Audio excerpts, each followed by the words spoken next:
greatest joy and privilege, really, to have been given this opportunity and this great honor to come and meet with you friends. I was mentioning last night to some of you who were there that when I was a child, I grew up amongst the early believers, and they could never conceive, they could never believe in their or use their imagination that one day the believers from all over the world, and especially from Europe and America, people will embrace this faith. Because in those days the faith was completely limited to a few countries in the East. And when you think of it, really, one of the greatest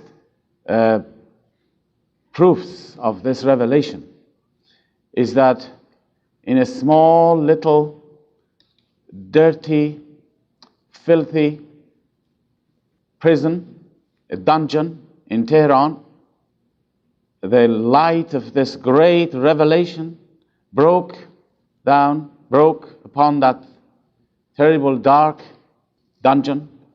And who would have imagined in those days that that light will shine all over the world and reach to these remote places, as far as Tehran is concerned, the Siachal of Tehran, and will illumine the hearts of many, many people and bring in a new creation. And now you can see the results of this, how the faith has spread, how the power of Bahá'u'lláh has penetrated into the hearts of peoples all over the world. This is something which I really appreciated very much, perhaps more than all of you, because I remember those days when we were so few and when the faith was limited to just those lands remote, far, far from here, their culture different, their background different. And now look at what's happened. The world has been conquered by Bahá'u'lláh. He has created a new race of men. And you are the new race of men, really. And for me, therefore, it's the greatest privilege, really, to be able to look into your faces on behalf of the early believers who would have loved to see one European or American believer in their lives. They would have loved to gaze upon the face of a person who says, I believe in Bahá'u'lláh, coming from the Western world. Well, friends, I feel that this weekend we are going to be together, hopefully, to go through some of the most important, in my view, aspects of our faith. It is marvelous to be a Baha'i, but we have a great challenge, and the challenge is to grow in the faith, that our faith may grow day by day. This is, I think, the challenge to every person. And if our faith does not grow every day, then it's not good.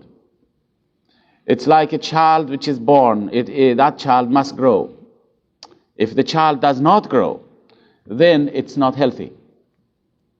And this is why Bahá'u'lláh has mentioned in his writings, he says that we must make our life in such a way that the morning would be better than the previous evening, and tomorrow would be better than today.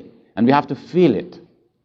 And this is, I think, the challenge to all of us. Perhaps it's easy to be a Baha'i or to become a Baha'i, but it is very difficult to grow as a Baha'i. Constantly grow in the faith. So that when you look back upon the earlier days, one can feel that one has grown in the faith. And nobody can say that I've grown enough. Nobody. As long as we live here, we have the scope to grow. Now, I thought to perhaps share with you some of these basic thoughts.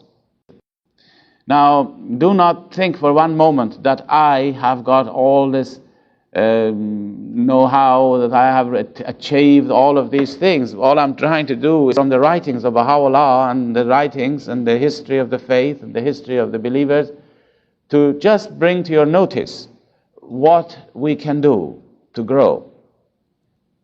And I feel that one of the subjects which we should first begin with, and it's a subject which is really a very important subject, which we often do not think about.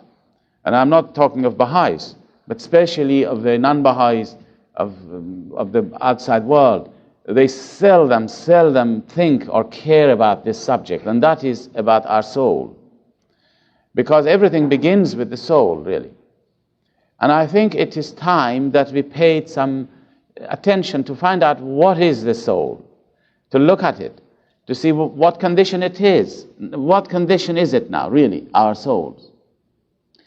And in order to start this subject, I wanted to mention that in order to appreciate spiritual realities, we should look at two things. If you want to understand the spiritual principle, a spiritual reality, you should look at two things. And look at them very carefully. One is nature,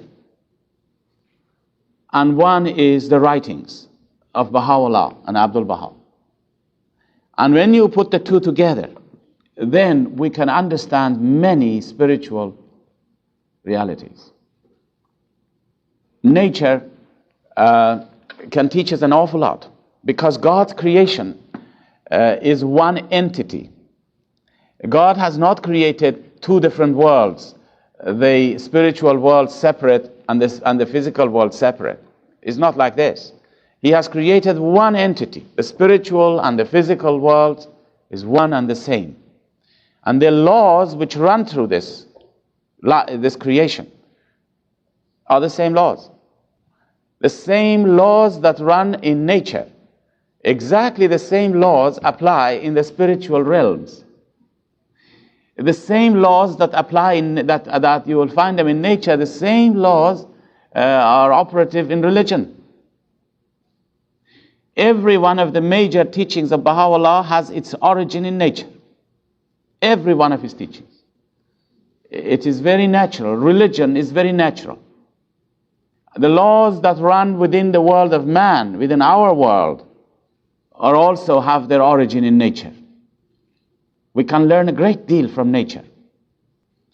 But each one of these laws are applied on a higher and higher level as you go higher and higher into the spiritual realms. You see?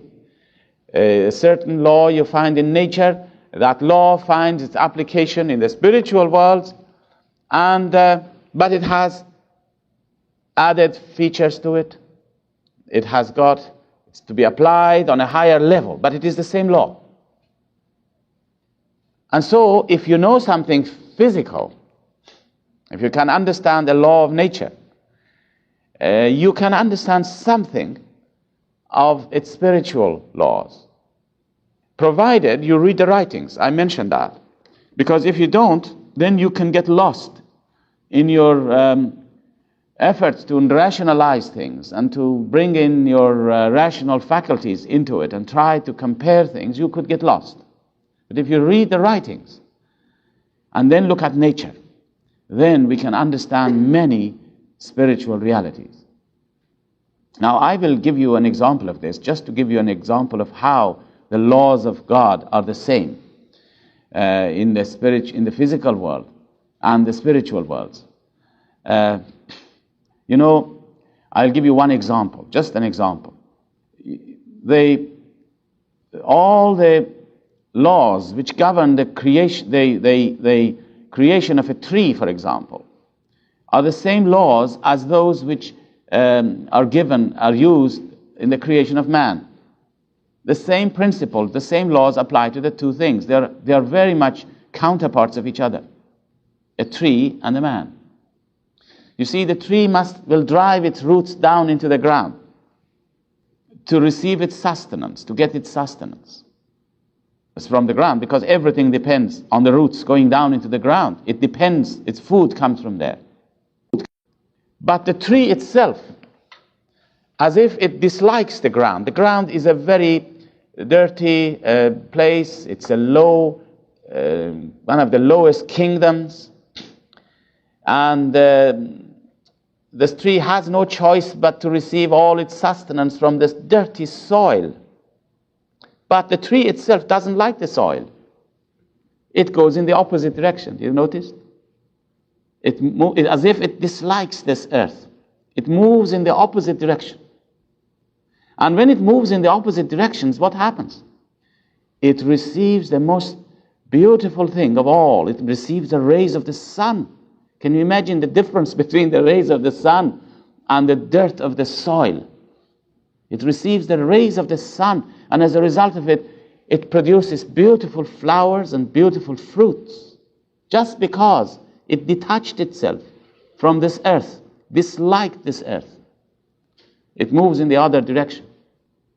If the tree would have said, well, I owe everything to this earth, my food comes from this earth, I love this earth, I'll go into it myself. Well, then this wouldn't be a tree. It wouldn't be a tree. It would never receive the rays of the sun. Now this is exactly, can you see the exact parallel with the creation of man? We have to live in this world. It's just like this dirty soil for the tree, this earth, this world that we live in. We have to earn a living. We have to live in this world. But, and we have to get our food, our sustenance, our livelihood from this world. But the soul does not like this world, should not like this world. And that it should move, it should dislike it. It should really become detached from this earth and focus its attention in the opposite direction. And if we do that, if we become detached from the things of this world, then the rays of the Sun of Truth will shine upon us, and then our soul will produce beautiful fruits, you see, just like the tree. But if I attach myself to the things of this world, then there is no such a thing as the rays of the Sun of Truth shining upon me. Now here you see the difference. There's exactly the same principles, but with one difference. I mentioned that the laws which govern the physical nature and the laws which govern the spiritual world are the same, but they have added features. You see, in the tree, in the example of the tree, you will find the tree has no choice but to grow in the opposite direction. It just grows in the opposite direction. That's the way it's made. But we have an added dimension to this particular law given to us, and that is choice, free will. We have the choice of either going down into this earth or going the opposite, or growing in the opposite direction. It's up to us to choose. If we choose to go into the opposite direction, then you become spiritual. If you go into this, attach yourself to the things of this world, you become attached to material things. But the choice is up to us. Now this, I gave you just an example to share with you how the laws of nature and the laws of higher realms are the same. But they have got different, they have to be applied on different levels. Now, we go back to our own story. We wanted to really understand the soul. We were going this morning to really try and discover what is our soul, so that we can recognize ourselves, so that we can understand our place in life. Again, in order to understand the soul, we must examine another principle. And that principle is what Bahá'u'lláh mentions. He says that in this life, everything in this physical world is a counterpart of something spiritual. Everything you see in this life is not something which is coming to us in a haphazard way. For instance, we were talking of the tree. The tree is not just something isolated that God has created in this physical realm. You can be sure it has parallels, it has counterparts in all the realms of God. This is only a reflection. The tree is only a reflection of something spiritual in the spiritual worlds. So everything has a counterpart. And if you can study the counterpart of something, you can understand the other counterpart. If you study anything in nature, you can study its counterpart in the spiritual realms. Do you see what I mean? For instance, Bahá'u'lláh mentions that the sun is a counterpart of a manifestation of God. What the sun does to this earth, the manifestation of God does to man. So the sun, he says, which is a physical thing, is a counterpart of a manifestation of God. If you want to study the manifestation of God, therefore, to understand something about the manifestation of God, you can study the sun. Really, if you really study the sun, and I mean studying it, you will get a lot of insight into the working of a manifestation of God. Because these two are counterparts. Now, we want to find out what is the counterpart, what is our soul. But you see, the soul is a spiritual entity. It's not a material thing. And if you want to understand our soul, which is a spiritual entity, we have to try, if we could, find a counterpart for it in this physical life and study that physical thing. If you could find that counterpart and study that physical thing in this life, then we could apply it, all its characteristics, the characteristics of its counterpart in the spiritual realm. Do I make myself clear or follow? You see that the soul, as I said, is not a material thing. It's not something you can push it into your body and pull it out of your body. It's not something you can take it to a laboratory to test it for you. It is, Baha'u'lláh says, the soul is an emanation from the worlds of God. An emanation from the spiritual worlds of God. So now, where are we? We want to find a physical counterpart for the soul. There we turn to the writings. Where we turn to the writings. And when you turn to the writings, and when you study the writings, it appears to us, that's all I can say, it appears to us. When you read the writings, it appears that the counterpart of the soul, which is a spiritual thing, its counterpart in this physical world, is the embryo growing in the womb of the mother. Whatever happens to the embryo, thank you very much, whatever happens to the embryo growing in the womb of the mother, the same thing happens to the soul. You see, but one is a spiritual thing and one is a physical thing. But now we know everything about the embryo growing in the womb of the mother. And so we can understand from it a lot of parallel points which could apply to the soul. If you could give me a piece of paper, I want to make notes. Some of the things I forget, and it comes to my mind, and thank you very much. Now we'll take the first point. Baha'u'lláh mentions that the soul comes into this life. It's created by God at the same time of conception. When a child is conceived and the first cell is created in the embryo, physical cell, the soul of man is also created at the same time. That the soul of man did not exist before. This is one of the basic truths which Baha'u'lláh has revealed to us. It did not have an existence before, but that it was created at the time of conception. In the same way that the cell did not exist before, but it came into being at the time of conception. And these two things are related together. They are associated with each other. Because the soul, being a spiritual entity, cannot enter into anything. You cannot say, my soul entered my body. You cannot use the word to describe it even. It cannot have any relationship, in fact, with the body. But it is somehow associated with it. And Abdul Baha describes it as, he says it's similar to the association of light in the mirror. The soul in the body is the same thing, he says. It's the same example he gives, is like the light in the mirror. When you look at the mirror, you cannot put your hand in the mirror and pull the light out. You can't touch it.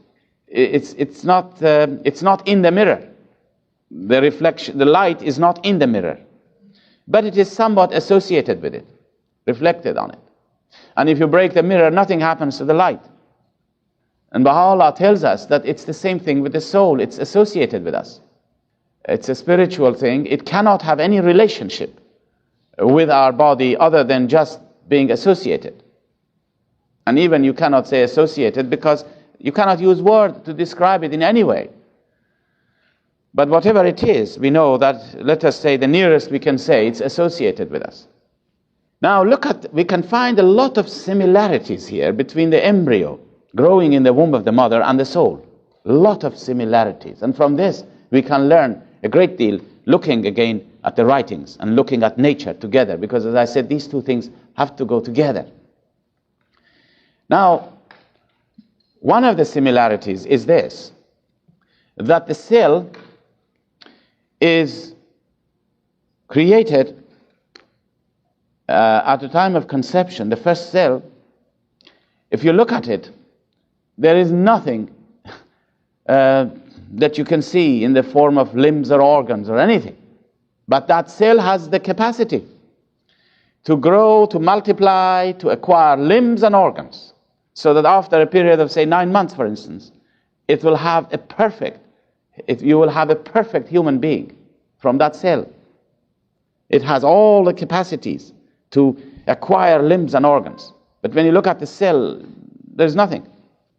Nothing really unusual about it. It's just a cell.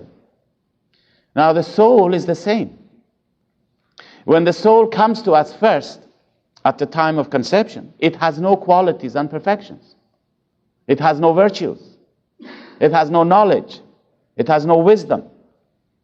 But it has the capacity during a period of, say, 70, 80, 100 years that we live in this world to acquire these qualities and perfections. It's just like the cell in the embryo, isn't it? You see now the similarities? You can see how these two things are really counterparts of each other. Another similarity is that when the cell is growing in the womb of the mother, it is not designed to live there, to stay there all its existence, all the period of its existence, but that it's only there for a very short period. This is not its home. The womb of the mother is not the home for the body of man. It's not its home. It's only a temporary place for it to acquire limbs and organs. That's all it is. Now, exactly the same thing applies to the soul. This world which we live in is really a womb world. It's a womb world for the soul. As if each one of us is pregnant with the soul. Each one of us have the soul in our custody, like shall we say, like preserving it. So that during this period of 100 years, 80 years that we live, or 60 years that we live, our soul may acquire qualities and perfections. But this is not its home. It's a stranger. Really, it's a stranger here. In the same way that the child in the womb of the mother is a stranger there. That's not its place. Now, we go further on, and we can go and find out more similarities. Another similarity is that when they look at the cell growing in the womb of the mother first, it is really very insignificant. Very insignificant. I mean, the cell is not significant at all, and nobody even notices it. It is so unnoticeable. You have to have a microscope to examine it. So, and yet, look at what happens 9 months later. You have a person. It has developed into a person. It has all the faculties of a man. See the difference between the first day and the last day? The entry into the womb, or the creation in the womb, and the emerging from the womb. You see that? The difference between the two stages? And it's the same thing with our soul. The day that we are conceived and the soul is created, as I said, it has no identity, it has no personality. It has no individuality really, but it will acquire this. Acquire qualities, perfections, individuality. And Baha'u'lláh says that we will retain our individuality and personalities in the next life. So that you are yourself. It's not something that you lose. You are yourself. And he says that the holy souls will associate with all the souls, the holy souls, the prophets, and describe in the next life all their sufferings in the path of God and all their joys and all their hardships that they have carried on in this life. So you see, it's not something that you will forget. It's something that you have an identity, individuality. And Baha'u'lláh mentions, now this is a very beautiful thought, that the soul which comes into being will last, although it has a beginning, and that is when one is conceived, but it has no end. That it will grow and it will progress as long as God exists in the spiritual worlds of God. So you see what a beautiful thing it is to bring children into the world, so that you have a child coming into the world, a soul which is going to be there till eternity. And another feature, which again is part of the teachings of our faith, the soul is indestructible. You cannot destroy it once it is created. It belongs to the spiritual worlds of God. And at whatever stage you dissociate it from the body, whether it is at the time that the child even growing in the womb of the mother, if there is a miscarriage, you cannot destroy the soul. The soul is will grow in the spiritual worlds of God. It has not had the chance to acquire qualities and perfections here, but we are told that God will compensate this. So it's not something which is lost. A child who dies at a young age is the same. He has no chance to develop qualities and perfections, but that it will grow through the bounties of God. And God will compensate for the things that he had not been able to acquire in this life. Now, there are other similarities. We go a little further, and we find that our soul, the body, first of all, when we look at the body, we find that, as I mentioned this before, the womb of the mother is not a place for it to live. And the soul also, this is not its place. This home is very much a strange place for it, this world. It's like being a bird which is kept in a cage. This is another example that Baha'u'lláh and Abdul Baha have given in their teachings, that they have given us an example of a bird being kept in a cage. The bird does not belong to the cage. The bird is there in the cage to be fed, to be nourished, so that when the cage breaks, it can take its flight into its own realms. And so again, we come to the same conclusion, that this period of life that we go through, that our soul is in this womb world, really, and it is here to acquire qualities and perfections. To acquire love, to acquire knowledge, to acquire wisdom, to be loving. Another similarity is that when the child is in the womb of the mother, it acquires limbs and organs there, but those limbs and organs are not really needed in the womb world. Cannot use them there. It's not really of any benefit to him. He uses a little bit of it. For instance, he moves his muscles, moves a little bit of a movement. You see, but he cannot really, it's not a place for using it. You see, the child, for instance, towards the end, has got perfect eyes, but it cannot see because there is no light. But when it is born, all these limbs and organs which were useless to him, and he could never conceive what it is for, will find some use, and he'll begin to use them. The eyes now become perfect instruments for seeing. You see, the phenomena of seeing is a marvelous phenomena when you look at it. Can you imagine if nobody could ever see, if there was no such a thing as sight? We would be deprived of knowing something about the light. But the light comes, and the combination of the two makes us see, and there we know one of the attributes of God is the all-seeing God, and then we know something of the attributes of God. But you see, these limbs and organs are not useful in the womb world, but it will be useful when it is born here. It's the same thing with us, with the soul. All the qualities and perfections that the soul acquires in this life, in this life of 70 or 80 years, as I refer to it, I don't know what is the duration of life in this country. I don't know how many years people live.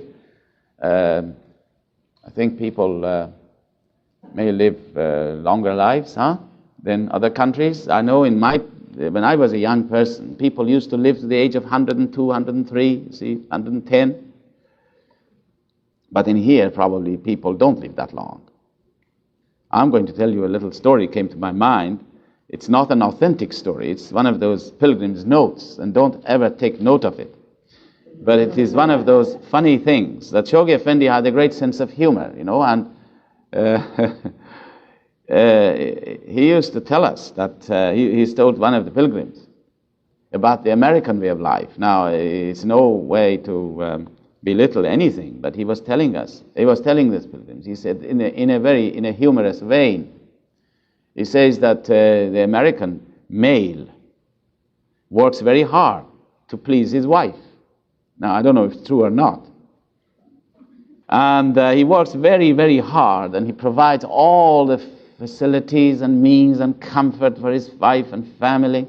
And the poor man comes home tired and exhausted, and his wife is full of energy, and he wants to take her out to go to theaters, to do these places and enjoy themselves. And so the man, of course, will go and will oblige his wife. And then, as a result of all this hard work, he dies at a younger age.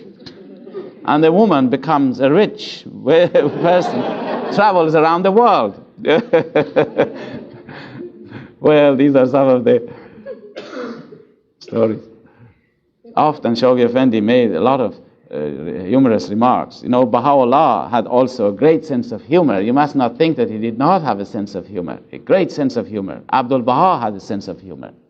The believers used to have a sense of humor, and those who had the capacity to come to Bahá'u'lláh or to Abdul Baha and make some humorous remarks which would make them all laugh. This was one of those characteristics. I tell you now that I said about the Americans, let me go tell you everything. Shoghi Effendi had said to another pilgrim something story. I've heard this now. I don't know whether it's true or not. He was trying to describe, again, the various nations and how each nation has its own characteristics. And he said that in America, women dominate over men. I hope you don't mind me saying this. They rule over their husbands. In Germany, he said, it's the opposite. It's the men who are. He said in England, it's quite a balance. He said it's not a bad thing if an American woman married a German man and they lived in England.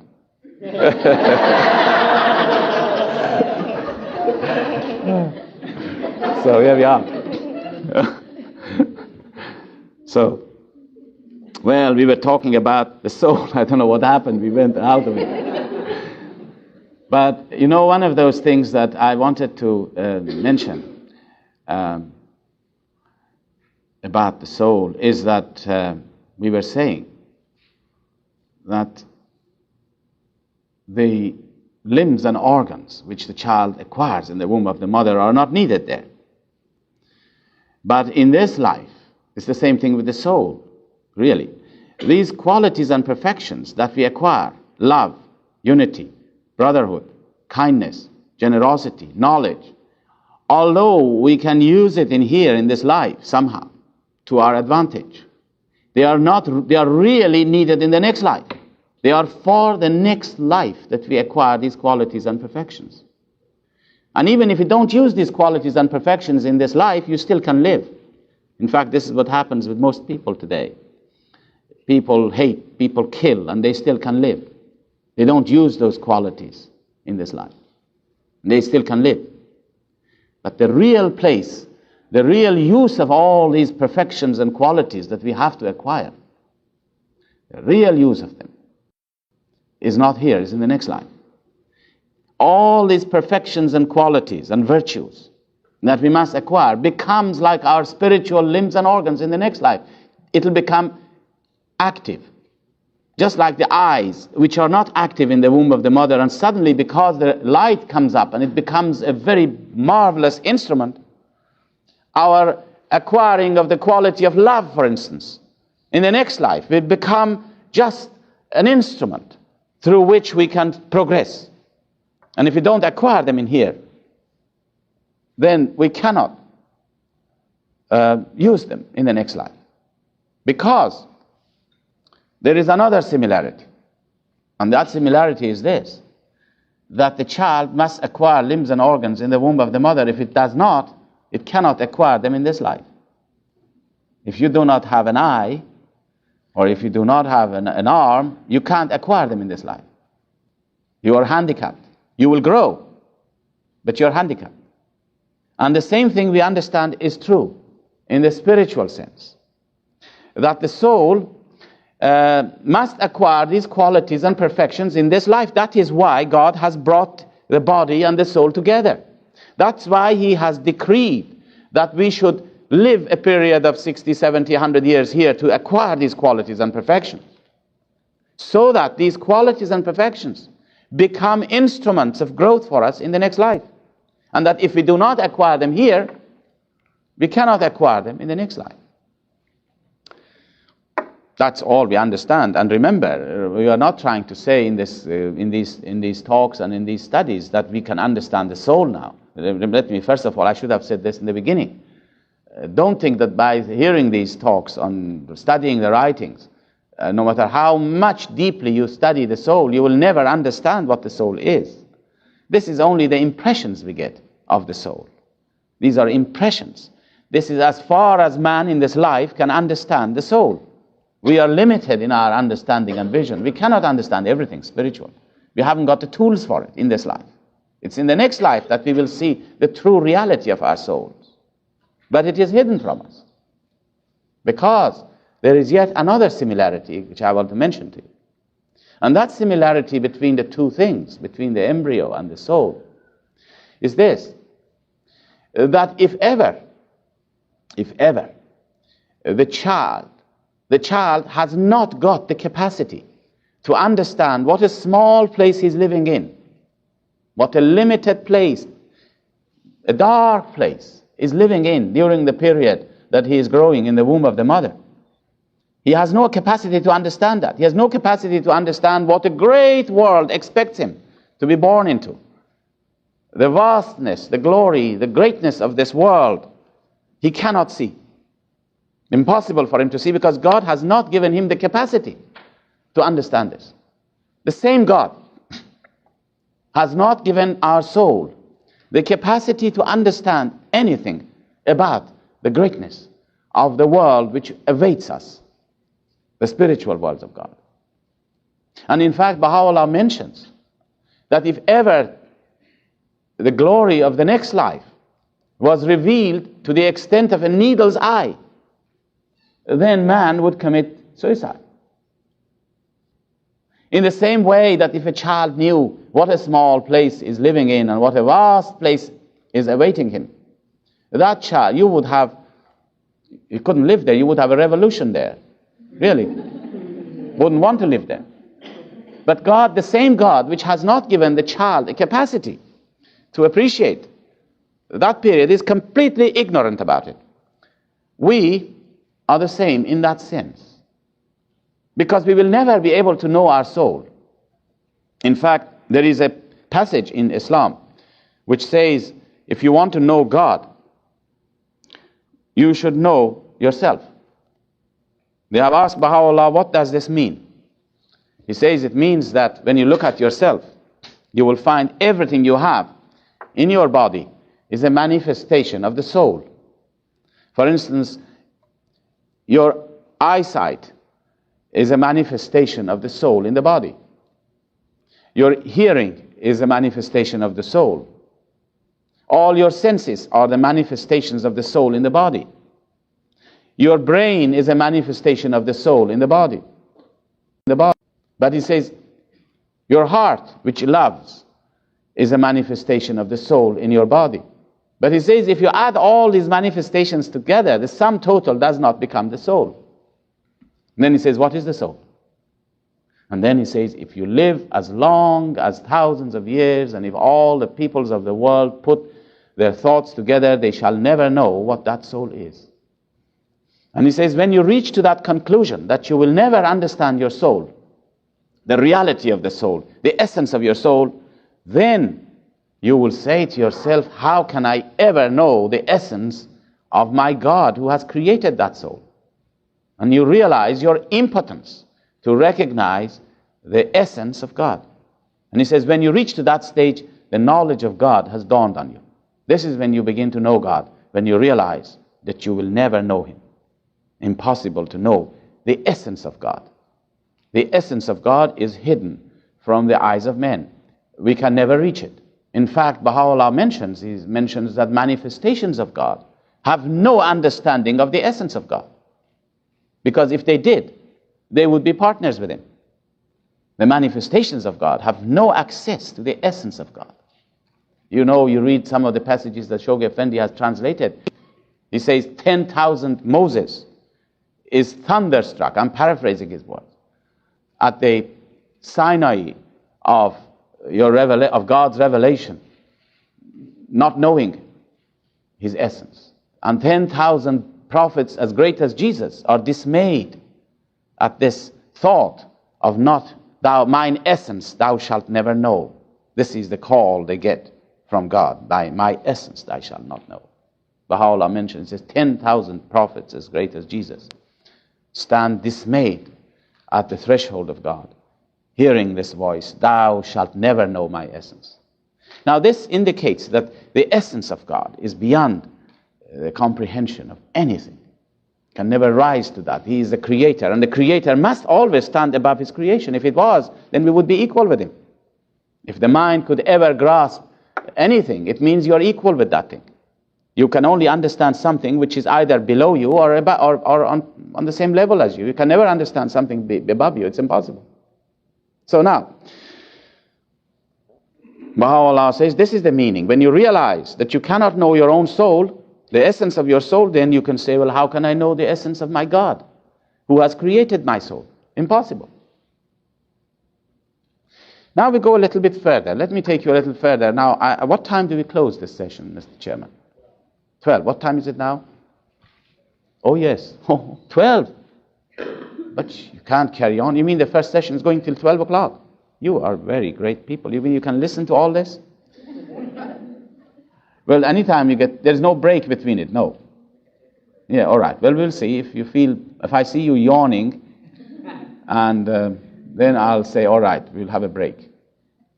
Actually, if anybody wants to have a little doze off or something, or go to a little bit of sleep, go and sit in the back rows, because you can never see them. That's what they are doing there probably now, in the back rows. Now, I will come back to your questions, if I may. If you just wait till I finish this subject, you might find your questions are answered, probably, because we haven't even touched upon the subject. Well, now, friends, we come to another similarity here between the embryo and the soul. And that is that when a child is born, it can bring with him whatever it has.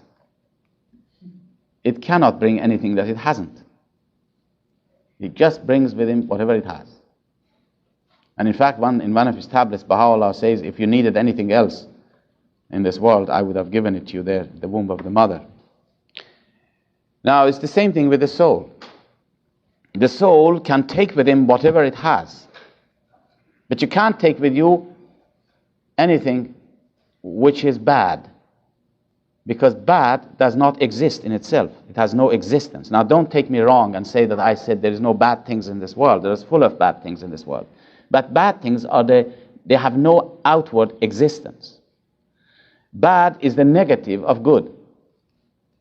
If you say a person is, you mean that the person is a very bad person. You can say a person is very little good in him. That's what it is. And he can take with him that little bit of good. He cannot take all the bad things.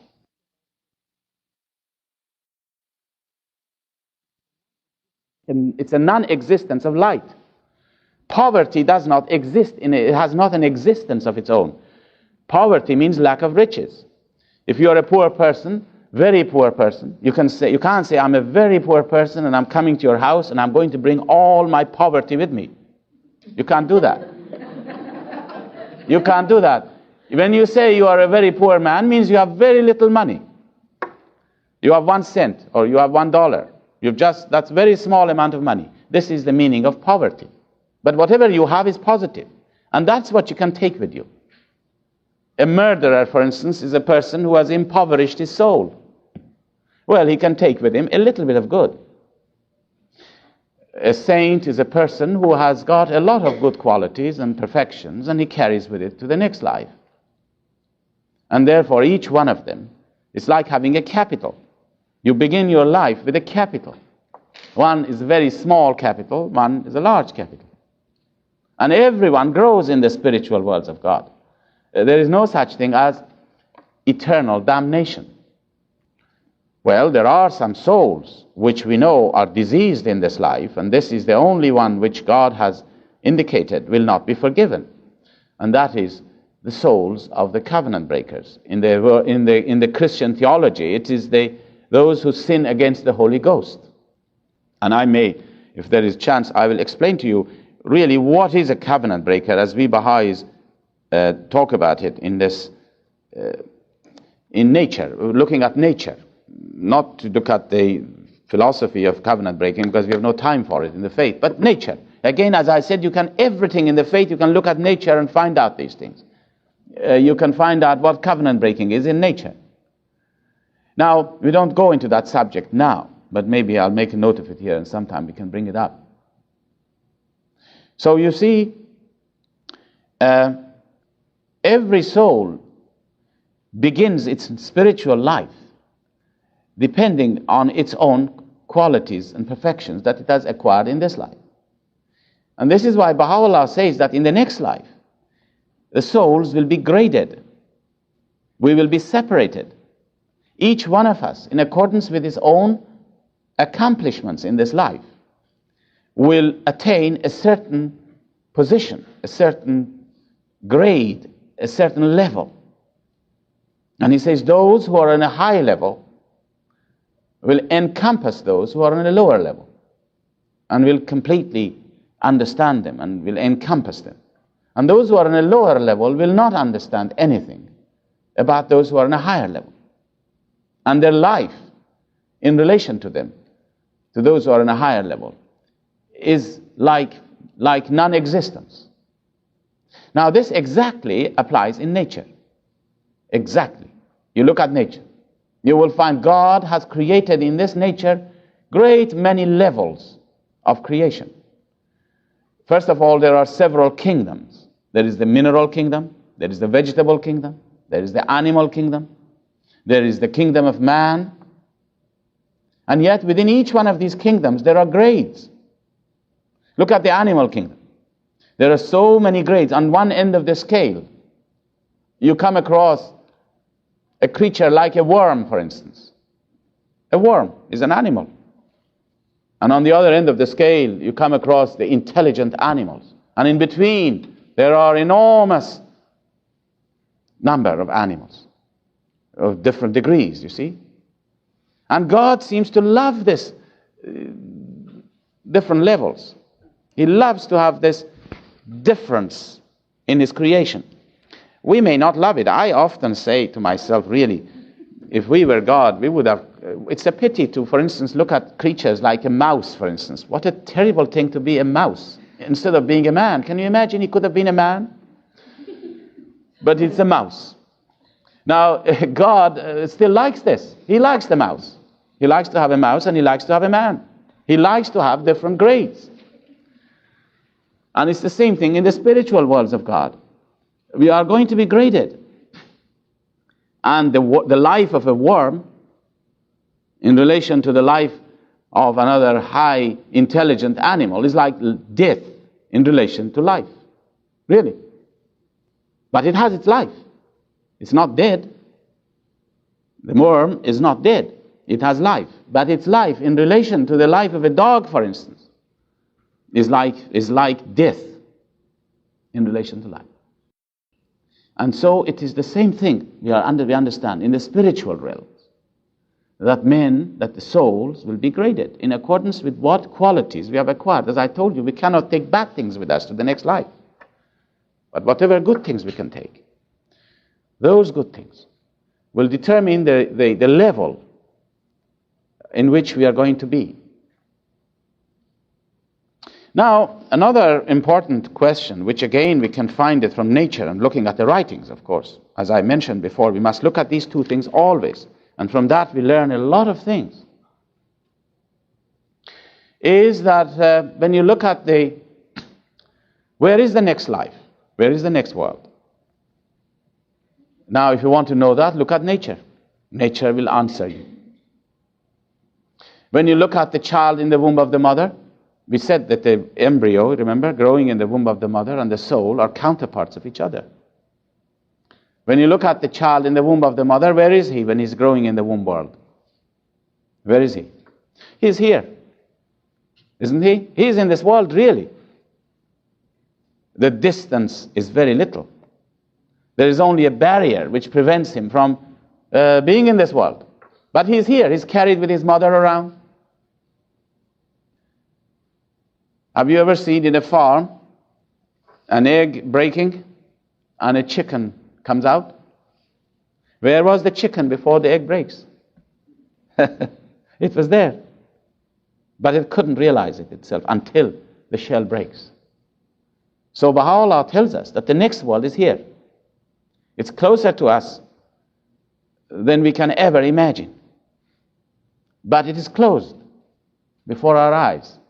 And as I mentioned before, Bahá'u'lláh says if we could only perceive to the extent of a needle's eye the greatness and the glory of the next life, then we would want to commit suicide to get there. So you can see here how the next life, the next world is just beside us. And then there is another thing we learn from the child in the womb of the mother, and that is this, that once the child is growing in the womb of the mother, there are many, many people who are involved in caring for that child. The mother is the first person who really is enabling the child to grow. The father, the mother, the relatives, the doctors, the nurses, the community, all of them are paying attention and working hard for enabling that child to grow once it is in the womb of the mother. And we are told it's the same thing in this life in relation to the holy souls which have passed away. They are the cause of all the growth and development which takes place in this life. But you remember I was saying to you, it's a one-way communication. They encompass us, they help us, they inspire us in ways that we have no way of understanding it. Bahá'u'lláh mentions that martyrs of the faith will produce such an effect upon the growth and development of this world, that although that he says that even though that it takes place rarely, it will produce tremendous results in this life. It's just like the care, the attention, the love which the parents, the community has for the child growing in the womb of the mother. But as I mentioned to you, we cannot take with us into the next life anything which is bad, because bad does not exist in its own outward sense. So the souls which are gone on in the next life, everything they can do to us is for our good. They have no bad things. They cannot influence us in a bad way. They can only influence us in a good way. And if it is anything which we want, which is bad for us, they can't give it to you. They can only give you what is good for you. And what is good for you sometimes may be sufferings. Maybe it is sufferings. The more our souls suffer, the more it becomes ready to absorb spiritual powers to itself. Suffering in the path of God. Bearing those sacrifices we do, whatever realm it may be, in whatever field, you sacrifice something. You give up your time. You're tired, but you give up your time. You go and teach the people. You go and promote the faith, but you go through a great deal of hardship. That is good for the soul. That enables the soul to grow. And the concourse on high, those holy souls which are passed away from this life, they will assist us if we walk in the right way. But as soon as you want to go in the wrong way, they cannot assist you, because they cannot influence us in a bad way. Now I am going to now go into another aspect of the soul. And maybe before I do that, so far we can go on and talk about this quite a lot. But I think we have got an idea here. Maybe it's not a bad thing at this point that if you had any questions about what I have said, which you have not understood it, maybe we can talk about it now. And then we will go to another aspect of the soul, which is very important, because all these things that we have said so far about the soul coming to us from the worlds of God, we said, from the spiritual realms. We said that the soul has to acquire qualities and perfections here. We said how everything in this life has a counterpart. In the spiritual world, anything physical is a counterpart of something spiritual. We discussed all these things, and there we were able to get some idea, only an idea, an impression of what the soul is and its qualities and powers are. But now, and we said that the purpose of life so far, is to acquire qualities and perfections. But there is a greater purpose in our creation, far, far greater from acquiring qualities and perfections. Far greater. And again, in order to understand that, I'll take you to nature again. But before we enter into this subject, let us see if there is anything so far which you want to comment about or question. Now, I'm not referring to those people who are sitting in the back row who probably are asleep. But that's a place if you want to rest, that's a good place. We have this game in Europe. When we have classes, we often say, now look here, go into the back row. It's a good place to be. Right. Well, it seems to me there is no... Yes? On the grades or levels of the soul after... Pardon? When one person dies and then their soul goes on and then it's graded level... Yes? Put on a different level, is the higher grade more chance you might be put back to work in this world? I don't know.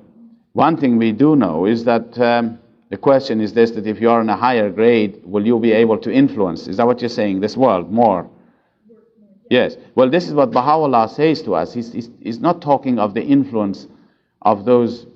He says the holy souls. In his writings, he talks about the influence of the holy souls in this life is so great that it can produce all the arts and sciences in this life and become the cause of growth. It is obviously from the holy souls that will be that this will happen. But again, you see, these are only, as I said, our own limited, very, very limited understanding of the realities and the truths. We shall know it in the next life, fully, what's happening. Yes? Can parents aid in the growth of the soul? Of course. There again, we hear in the writings that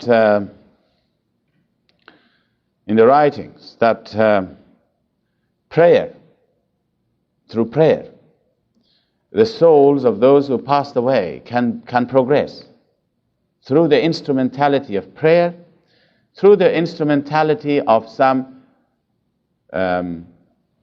charity work in the name of your children, in the memory of whoever it is, in the service that you yourself render to the cause. All of these things will aid the souls who are passed on to progress. And I will want to mention this to you, that when we people who have come from the East, like myself, not nowadays, but in the old days, there was a very clear attitude about oneself. And that was that I am not an important person, that I do not ever celebrate my own birthday. I'll just give you an example of it. Nobody in my time, when I was young, in the East, would ever consider even, or dream of, or think about that I have to celebrate my birthday.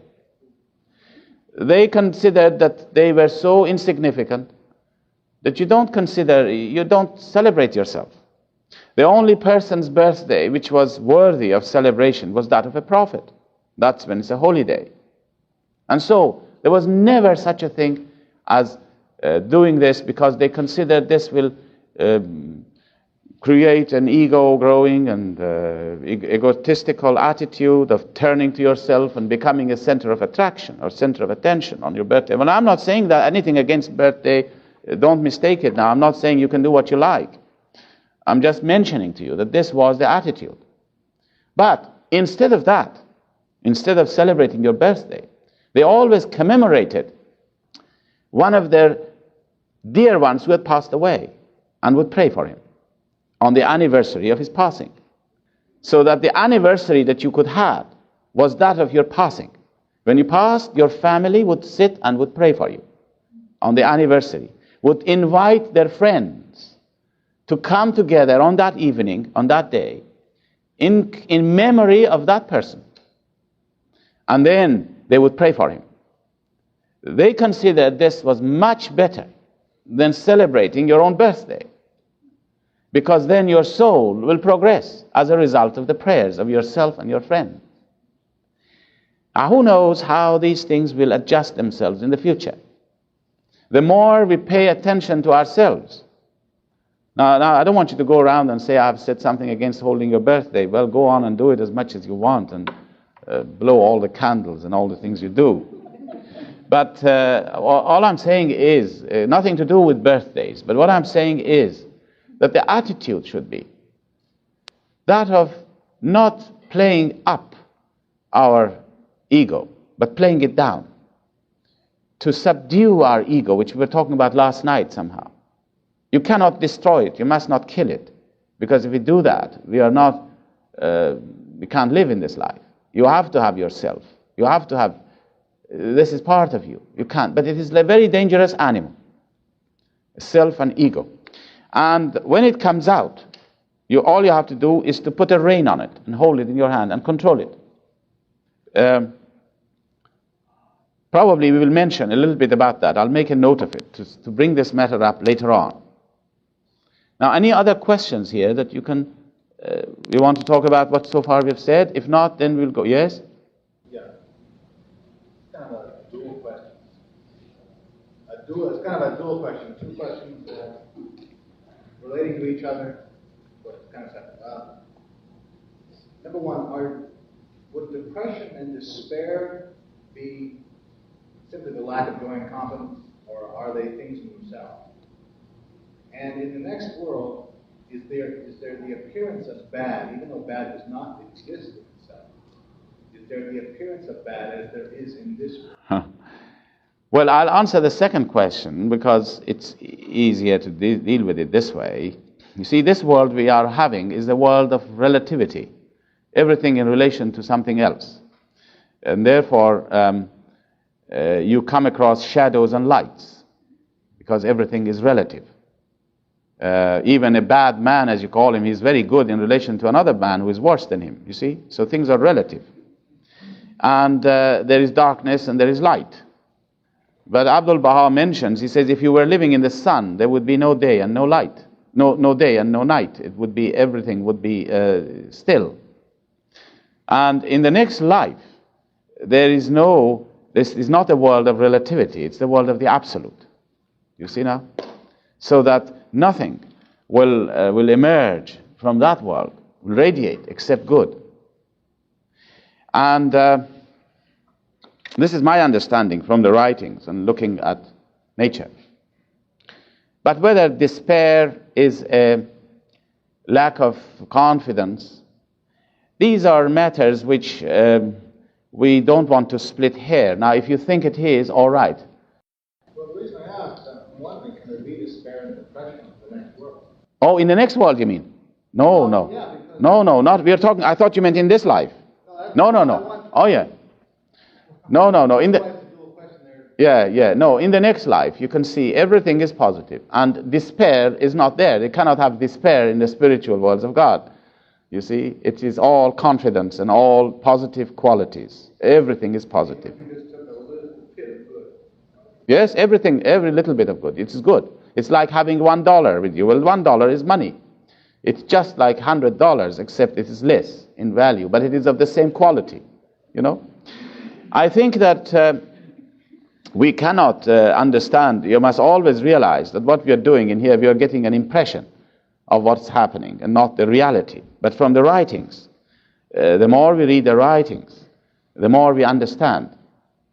It's not a bad thing if at this moment in here or some other stage, because maybe we'll have more people in the afternoon, I will talk about this aspect of understanding, which is a very important aspect in our life.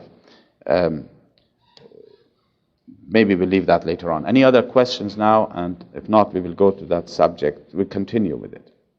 Or are you tired now? What is the time? 11:15. Do you want to give yourself 5 minutes of a break? Everybody wants 5 minutes of a break, and then we come back again. Friends, I feel we should now continue our subject. But is there any other questions before I go on? There was a gentleman, a lady first. Yes, you were first there. You remember at the back? I was just wondering, I was thinking of the analogy that you gave about this world and the life. The inhabitants. And I was just wondering, when a child is born into this world is more blind to this world, can acquire lots of things in lots of other areas, but they remain blind. And I was wondering about those qualities that we don't get any of. Yes, the question is this, that if a child is born blind, for instance, and of course in this world he has missed an awful lot, what happens to his soul? Isn't that what you're saying in the next life? No? I'm saying, what happens to us in that kind of sense of the qualities that might be compared to these blind? Say we're handicapped in some attribute that we fail to achieve in this world, and when we're born into the next world, and we don't have that attribute at all. Oh, what we don't have. Oh, I see. Yeah, you mean to say that if we do not acquire certain qualities and perfections here, and we said that we cannot get them in the next life, what will happen? Well, again, again, you see, remember this. We cannot be, we are not here going to be discussing this entirely on a rational basis and just say exactly what's going to happen. What we understand from the writings, that's all I can say, is that we must acquire these qualities and perfections in this life. This is the place for acquiring them. If we do not acquire them, we cannot get them in the next life. Then there is a question here which we must never overlook. And it is the bounties of God, and the grace of God, and the forgiveness of God. That's another thing. These are all the elements which must be taken into consideration. We know a child, for instance, who has not had the opportunity to develop these qualities and perfections in this life. God will compensate it for him in the next life through his bounties.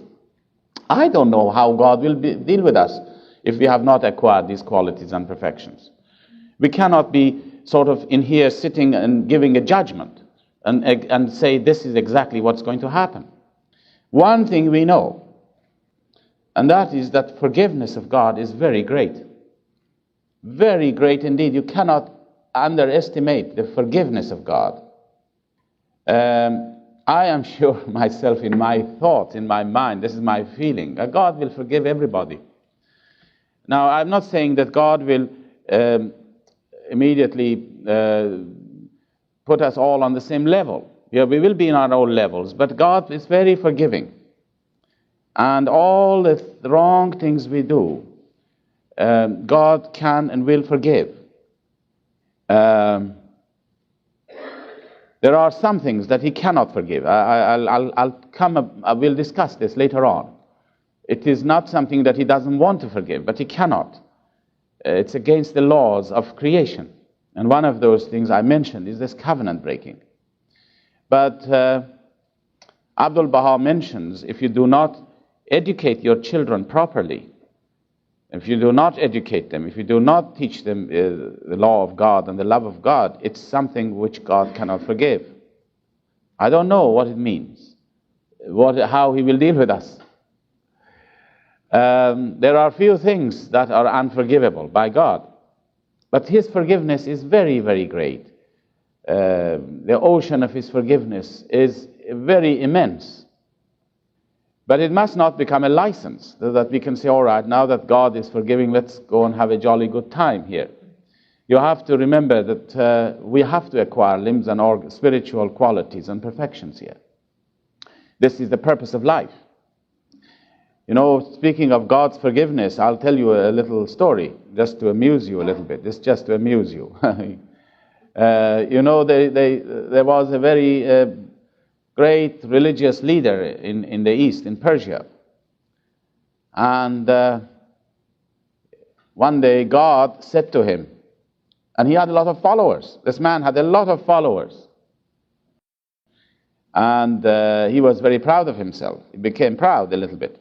And God said to him, do you want me to, he said, I see you have a lot of followers, he said. I see you have a lot of followers. Do you want me to reveal to all your followers some of your bad qualities, which you're hiding from them? And if I reveal all these bad qualities, all these followers will leave you. Do you want me to do that? He said. This man thought things are getting very bad. He decided to do a little bit of blackmailing. He said to God, do you want me to tell the people about the great ocean of your forgiveness, that you forgive everybody so that if they hear it, nobody will worship you anymore? And God thought, this is getting very bad. He said, we'll make a deal. I won't reveal all your bad qualities, and you don't talk so much about the ocean of my forgiveness. That's right. So I think it gives us an idea. Now, if there is no other questions, I think I'll go now and talk about this. And I'm not, I suppose some of you have not heard the first part of this talk, and so I don't know what you will learn now, or will listen now. But anyhow, I'm not going to say what I have so far said, but I feel that it is essential to say this much, that we said that the soul comes from the spiritual worlds of God, it's an emanation from the worlds of God, that it is here to acquire spiritual qualities and perfections, so that in the next life it can use those qualities and perfections to enable him to progress. And we said that this seems to be the purpose of life. But really, this is not the essential purpose of life. There is a far, far greater purpose in life, that God has created us for something far, far greater than this. He has not just created us to come into this world and acquire qualities and perfections alone. He has created us for something far greater. And in order to appreciate this, I'm going to take you to nature again. Because I'm telling you this morning that nature will give us an awful lot of insight into spiritual things, provided you read the writings. In nature, you will notice anything which grows, which has an organic growth, has a beginning. And the beginning of it is when you put the seed down in the soil. You put the seed down in the soil, the seed will germinate. Then there come a time, it's like, again, conception of a child. It's the same thing. The seed will germinate, and then you have a little plant, and then the plant grows, and it becomes a tree. But now, this tree, we can say it can only fulfill itself, fulfill the purpose for which this tree is created, is to give its fruit. When it gives its fruit, when it gives its seed, we'll say now it has fulfilled itself. It has carried out what it was created for. See, everything has to begin, has a beginning, it grows, it must give it fruit, it must bring a child. The soul is the same thing. Our soul has a beginning. We said it this morning. It has a time when the soul begins to grow first at the time of conception. It grows and it acquires spiritual qualities, just like the tree that is growing. But at a certain time, and not immediately now. It's the same way with the tree. The tree cannot immediately come and give its fruit. It has to reach an age of maturity. And when the tree reaches the age of maturity, then it will give its fruit. The same thing is with the soul. The soul comes into this life. It first is created, like the seed is planted. Then it grows and acquires qualities and perfections. But at some point in his life, that soul must produce a child, must give birth to a child. The soul, I'm talking of the soul, which is a spiritual thing, must give birth to a fruit, a child. But as I said, it cannot produce it immediately. And in fact, there is a certain age for it, that it can begin to think in terms of producing a child. And I'll mention the age later on. Now go back to nature again. You will find anything which produces a child is a female. A female species is what produces a child.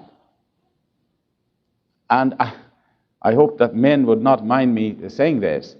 I think that the female is a much better, more complete form of creation than a male. You know that? Oh, you agree? Oh, there we are.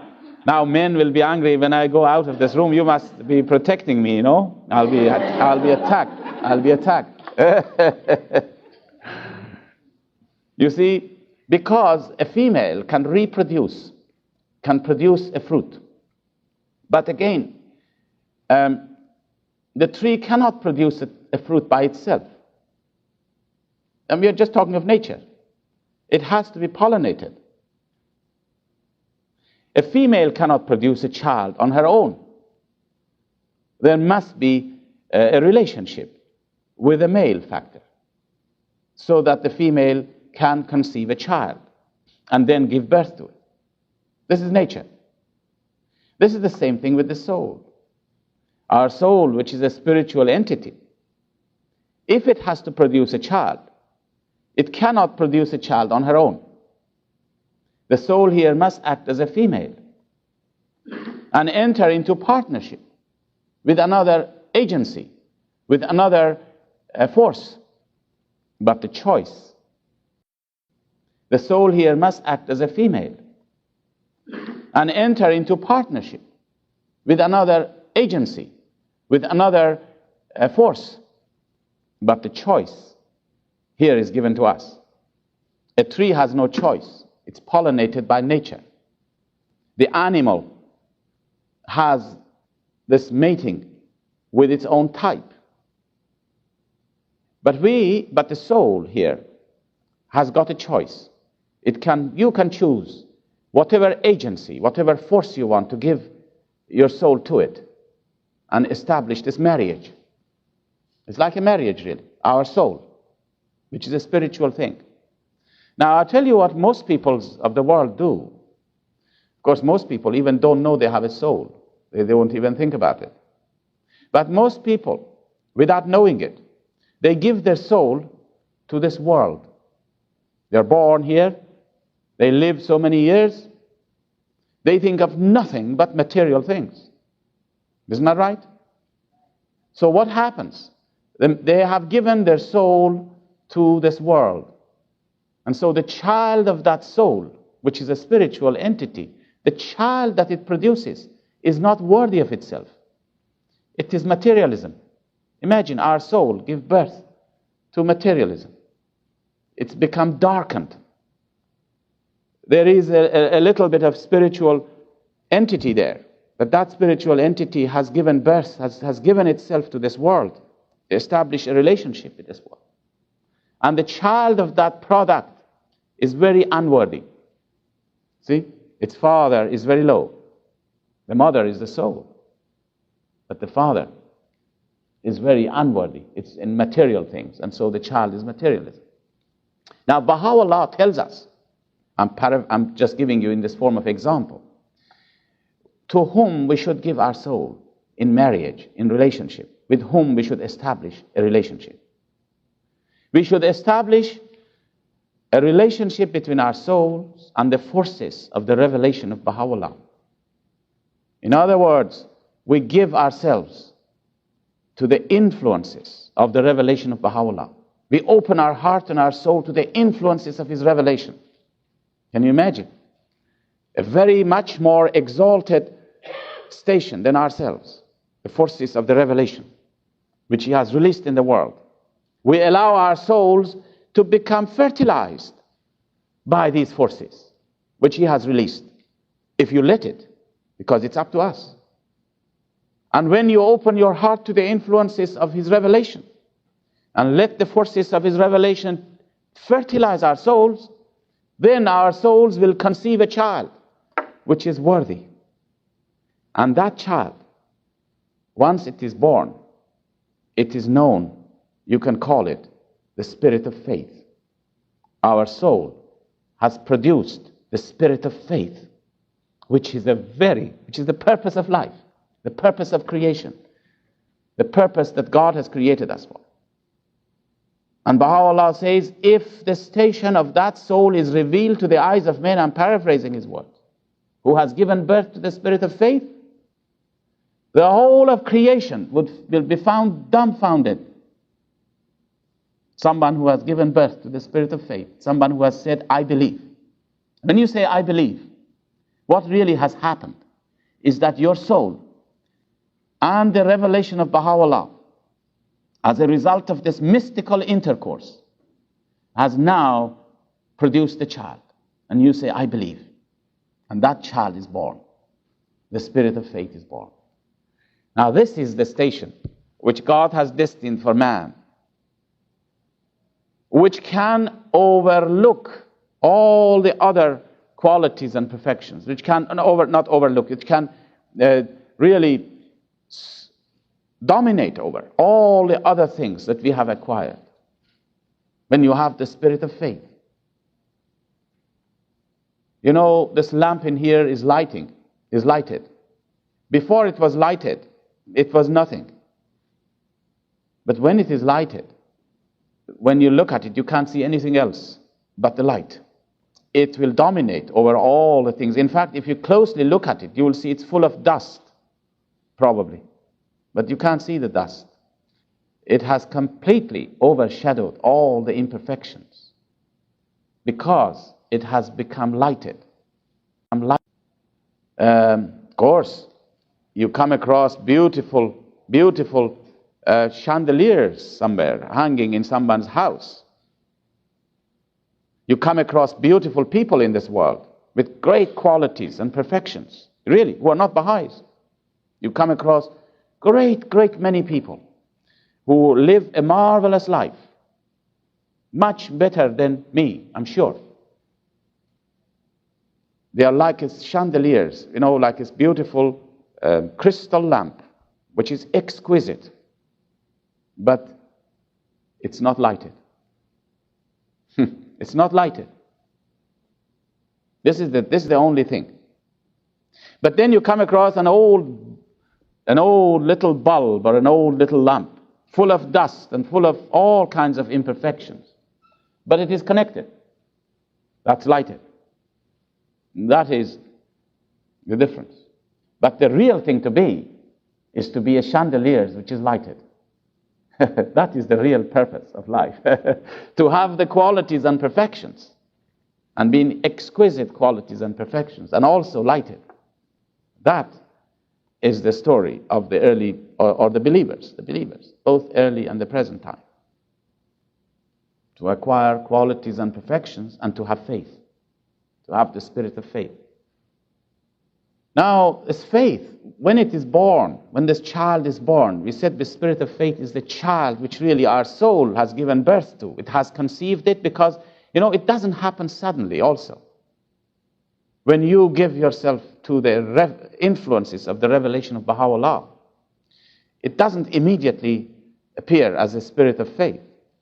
Just like a woman who becomes pregnant doesn't immediately give birth to a child. There must be a period of conception, of growth, of that embryonic growth until it can be born. It takes time.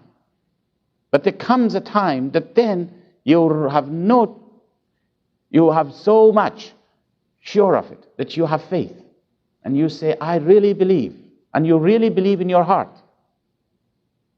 I also mentioned, you remember, that when the tree comes into being, you remember we talked about a tree. It's first you plant the seed and then it grows. It doesn't immediately produce a fruit either. You have to wait until it becomes mature. It's the same thing with the soul. Not immediately recognize and give itself to Bahá'u'lláh. There is an age for it. There is at least a limit for it, that you have to produce that. And that is, you might say, the age of 15, that you will become spiritually obliged to carry out some of the teachings. Although before that, you are a Baha'i, naturally. A child is a Baha'i. But the obligations is not binding on you until you reach that particular age. Now, having said this, that our soul must give birth to a child, now let us look at nature again. In nature, when a mother gives birth to a child, that action of giving birth to, it may be relatively an easy action. Or maybe I shouldn't say that. To give birth to a child is easy. I shouldn't say that. But really, parents know that to give birth to a child is nothing comparing with the afterwards.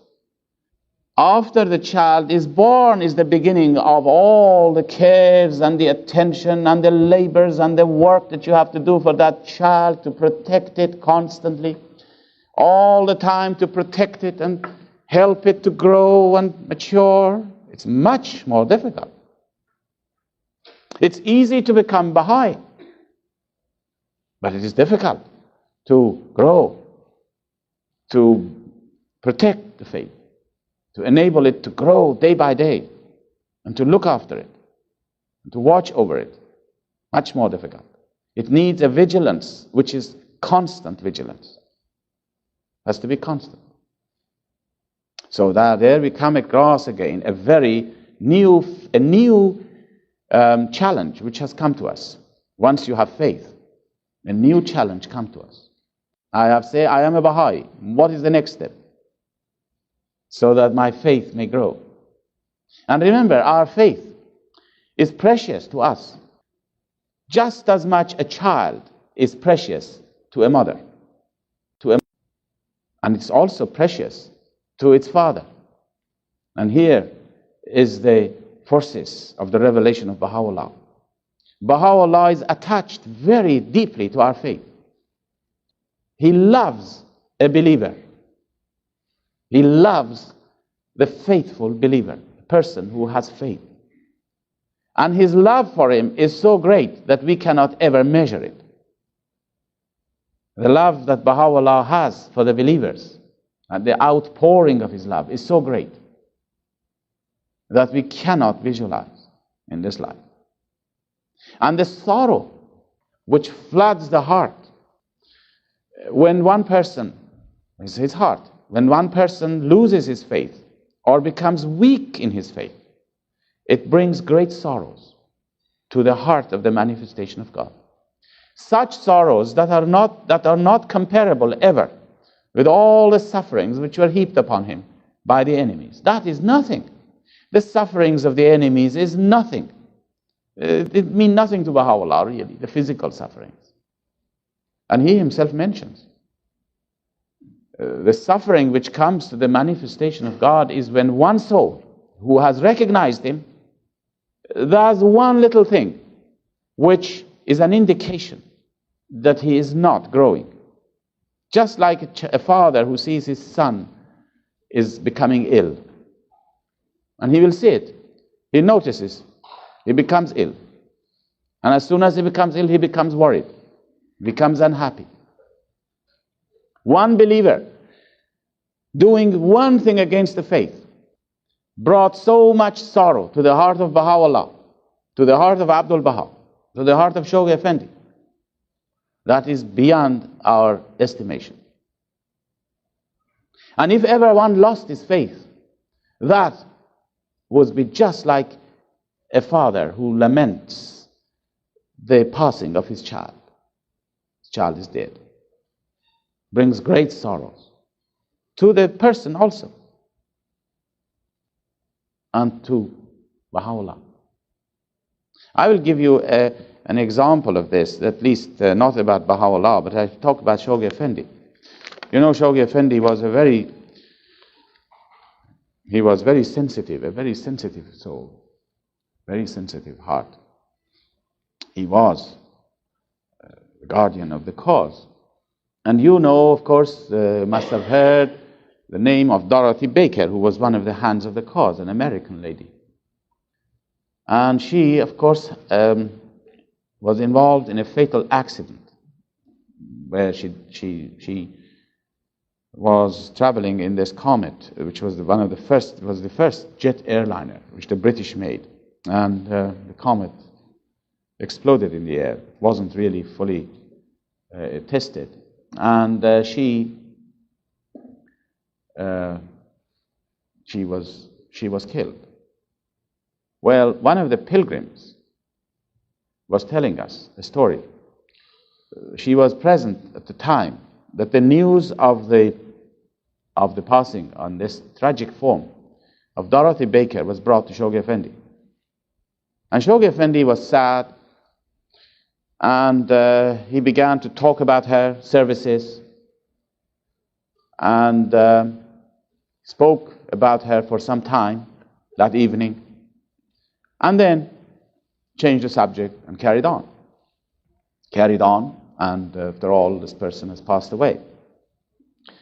Then, a few days later, the news reached Shoghi Effendi that one young girl who was a believer has been, with some tricks and some plottings, has been taken into the company of the covenant breakers and has joined in marriage with one of them. Now that person is gone. Is like a child, like a soul which is dead now. You know, the faith, what I was talking to you about. The faith is gone, is lost.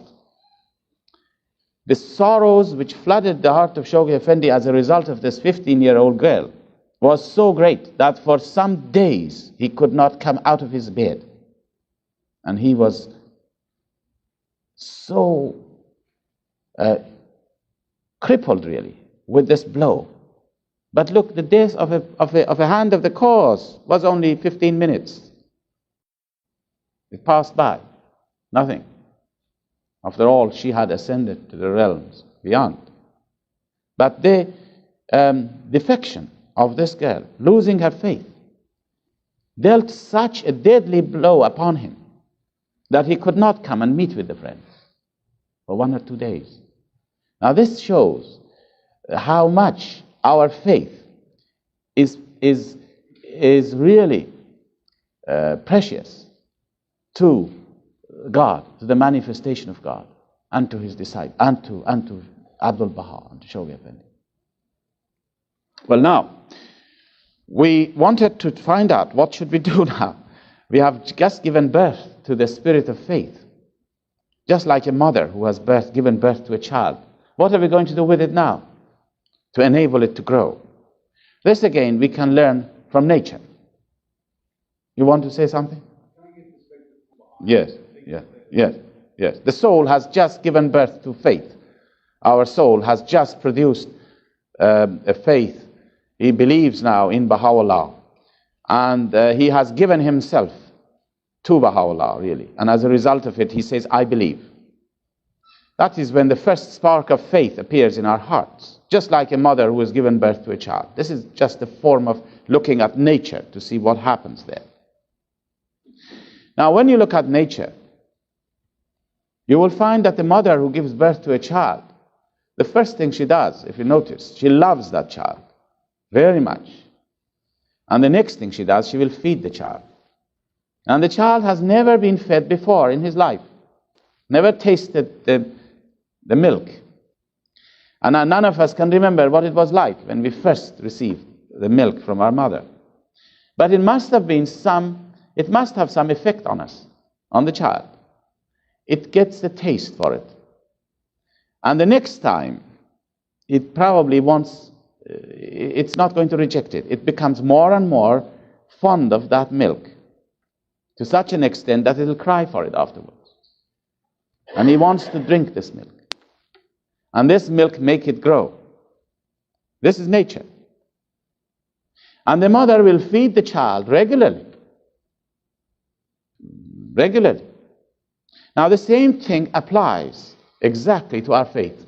When you say, I become a Baha'i, it's a dangerous thing to remain like this and just remain in that state. We must feed our faith. We must feed the spirit of faith which is born. We must feed it with some food. And the food for it is the words of God for this age.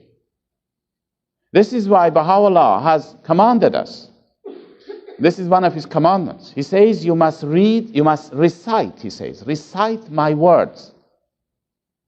Recite my words twice a day. In the morning and in the evening. He stipulates that. Recite my words in the morning and in the evening. It's just like a mother who says to her child, eat your food 2 or 3 times a day. You see how similar it is? And Baha'u'lláh mentions to us, if we don't recite, what will happen to us? You can imagine what will happen to us. What will happen if a child does not eat his food?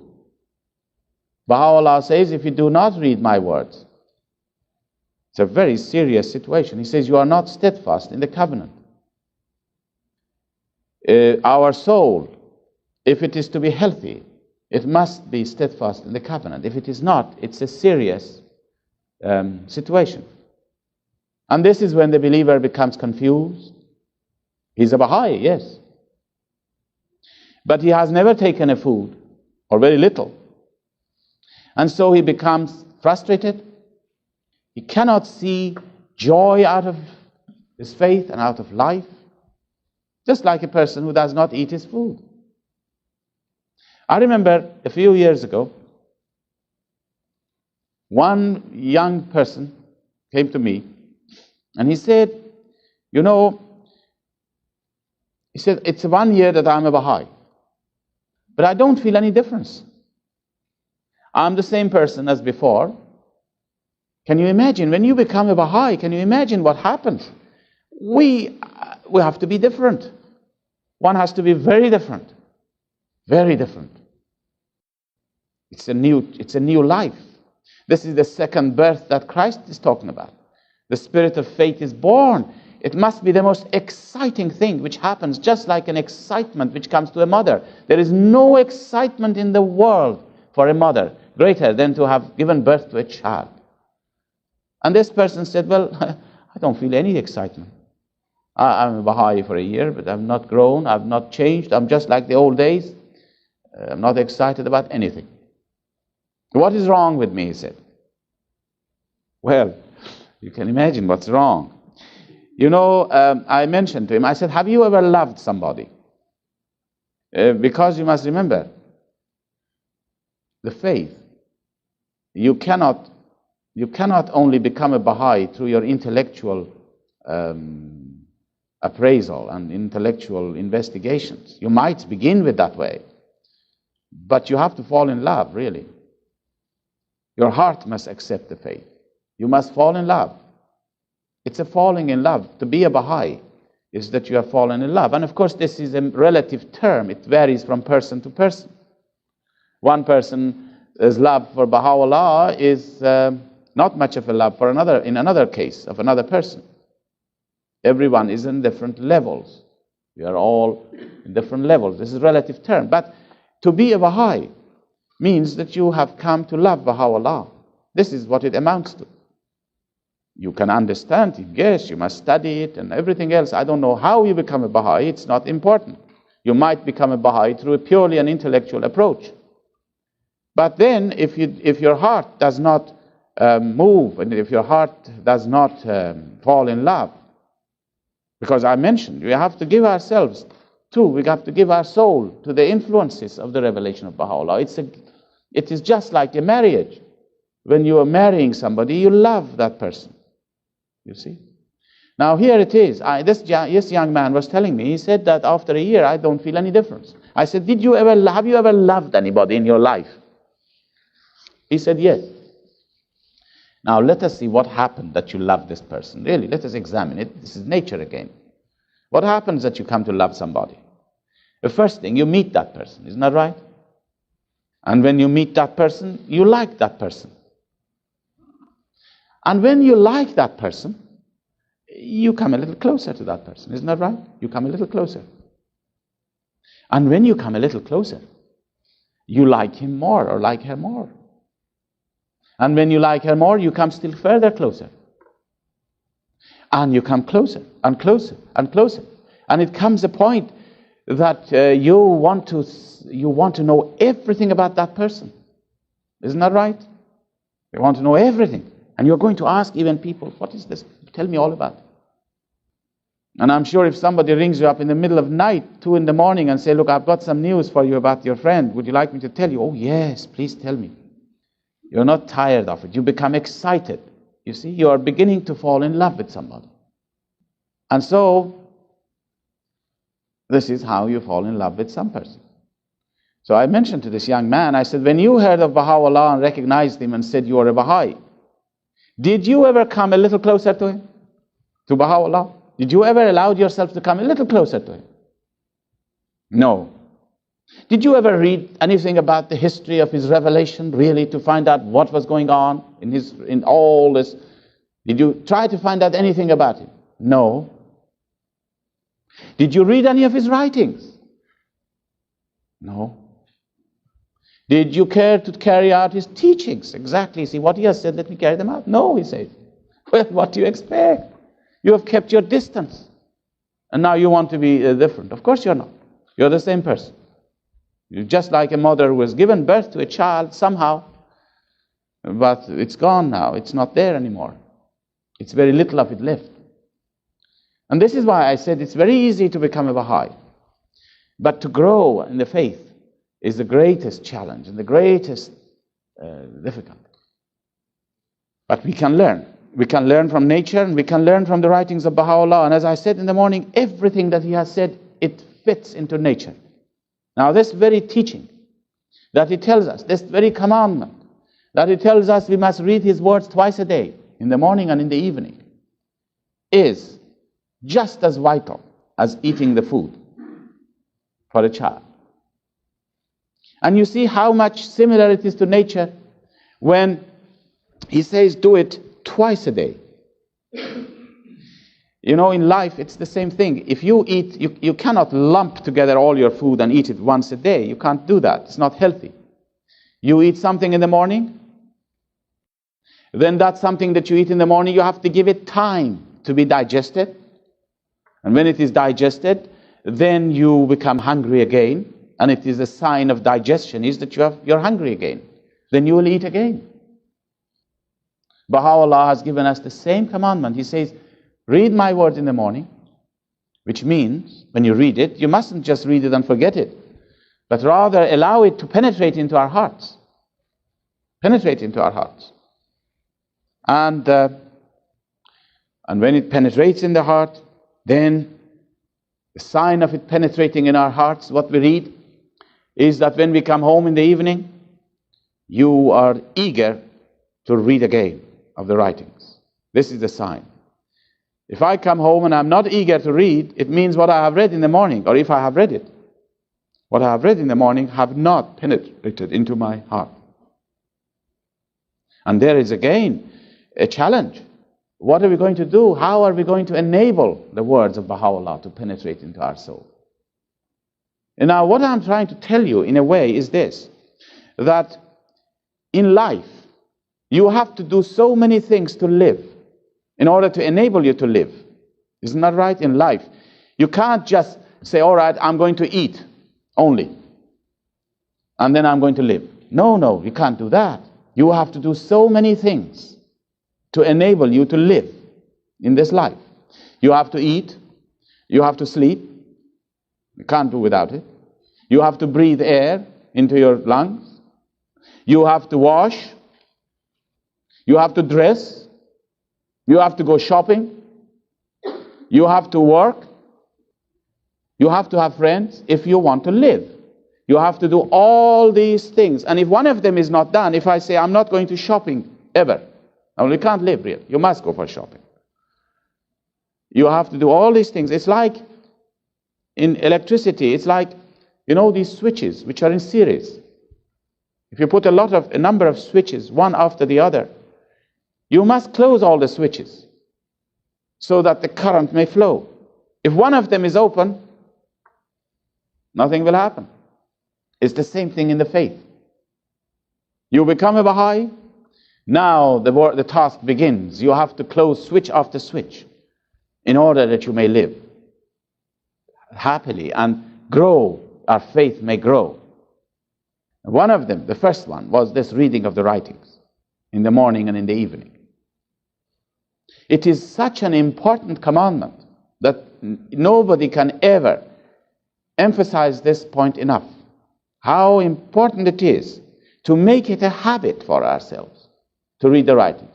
And to form a habit is difficult when you are grown up or when you become a Baha'i. You've never been reading the writings before, so to form a habit is difficult. It's all right for children to learn it. A child will learn it and make a habit of it. But to read the writings when you are grown up, you have to force yourself at first, until it becomes a second habit.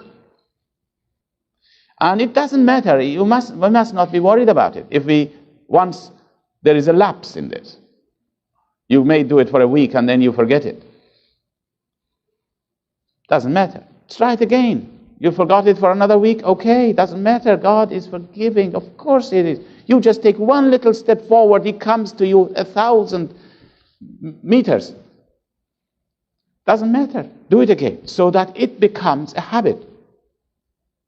So that the goal of a Baha'i really is to become an addict to the writings of Baha'u'lláh.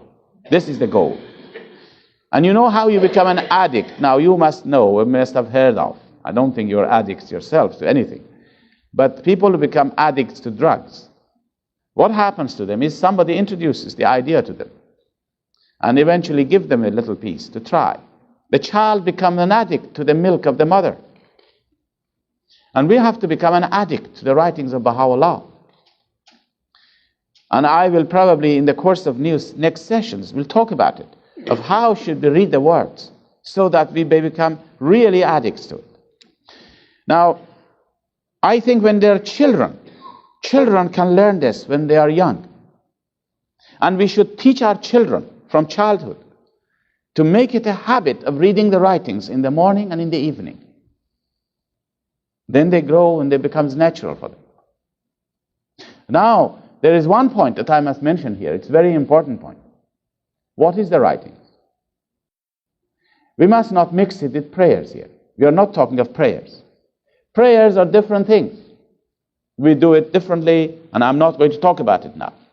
Prayer plays a very important part in our life. But reading the writings of Bahá'u'lláh is a very different thing altogether. The writings are those things that you come across in English now. Many of these writings are available to us. The Gleanings, Book of Gleanings is full of the writings of Bahá'u'lláh.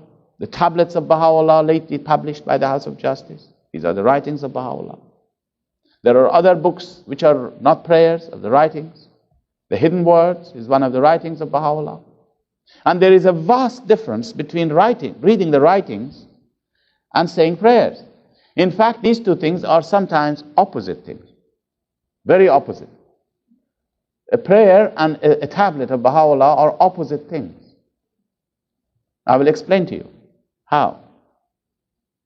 When you say a prayer, you often ask God for something. But when you read the writings, it's God who asks you to do something.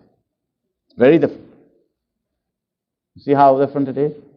And we have to be differentiating this very clearly in our minds. And especially if you are teaching our children. I note that the children of all the Baha'i families, they are taught prayers. You know, most children learn prayers. But we should have a program, every home, where we can see that, we show the children the difference between reading the writings and saying your prayers. You could say, all right, say a prayer, but let us now read the writings. And pick up something for them, which they can read. So that it becomes a habit for them, and they can distinguish between the two things. In our meetings, this is my own taste now, if you like call it. This is just a taste, personal taste. I feel we should say prayers, but equally we should read the writings when we gather together in a meeting. When we have a devotional program, you can say prayers, you can read the writings. Now, Bahá'u'lláh has again here applied the same laws of nature to this particular commandment by telling us that we must not read the writings when we are tired. He says, read as much as you are enjoying it. As soon as you become tired, don't read it. Do you know what it is like? It's like a mother who says to her child, eat your food as long as you're hungry. As soon as you're full, stop eating. This is it. You see, very natural. All these teachings, as I said, have their origin in nature. Now, we must also, I'm going to, the time is coming 12 o'clock. I think I'm going to tell you a story. There's much we have to cover in this field. We haven't even touched upon this properly. Of all the things we have to do, as I said, there are a lot of switches we have to close in order that we can enable our souls to experience that growth and that joy of faith, a growing faith, not a static faith. A static faith for a Baha'i is fatal. You know, something which is always the same. But he says we must allow our faith to grow day by day. And we must feel it, just like a mother who feels that his child is growing and he's happy for it. Now I'm going to tell you a story, which is a true story, and I don't think it's made up. It relates to one of the early believers of Bahá'u'lláh.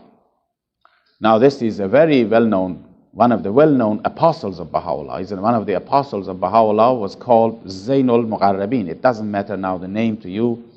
He was one of the outstanding disciples of Bahá'u'lláh, one who really had a great qualities of knowledge and learning, and his particular work was, at one stage in his life, was to transcribe the writings.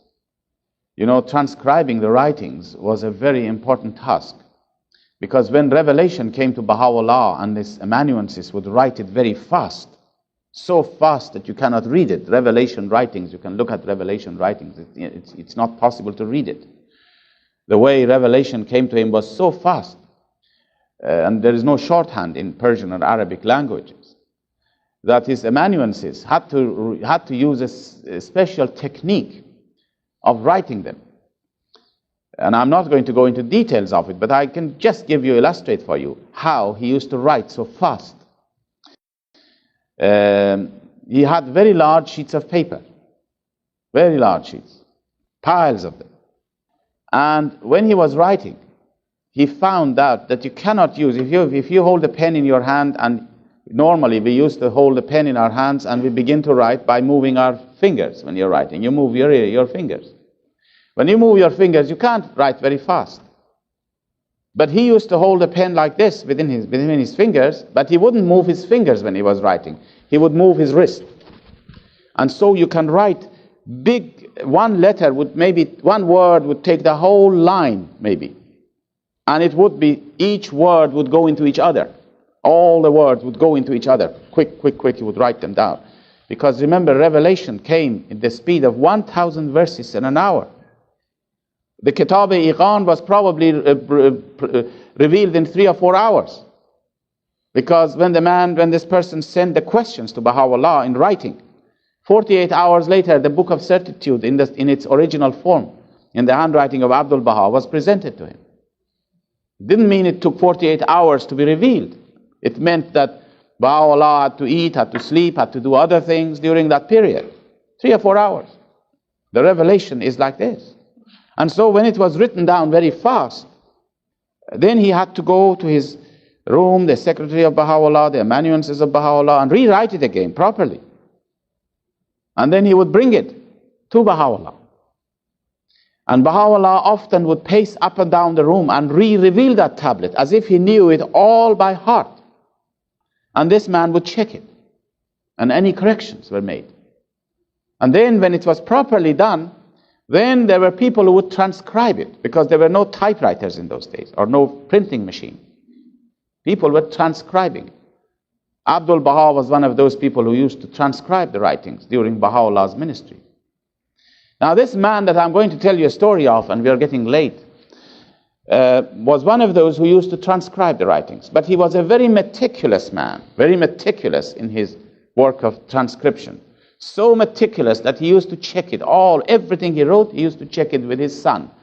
He would call him after a few pages that he would write, he would call his son, and the son would come and read for him the original tablet, and then he would check what he has written. And this is how the writing of Zainul Muqarrabeen, anything you find in his handwriting is authentic. It's a standard for Baha'i publications. You always compare every publication with his handwriting. Now, he had a great sense of humor, this Zainul Muqarrabeen, and he often came to the presence of Baha'u'lláh, and he always had some humorous remarks to make. And as I said, Baha'u'lláh loved humor, good humor. One day he came into the presence of Baha'u'lláh, and he said, he said to Baha'u'lláh, we in our family, we of course carry out your teachings, but we are particularly have a favorite amongst your teachings. Each one of us have a favorite of one of your teachings. And so Baha'u'lláh said, well, what are they? Well, he said, my son has a very special favorite.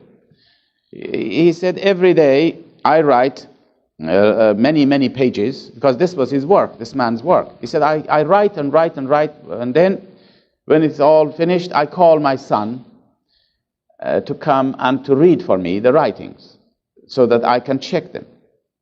So he comes in, he reads 1 page, and then he turns to me and he says, Father, I am tired. And Baha'u'lláh says, when you're tired, you must not read the writings.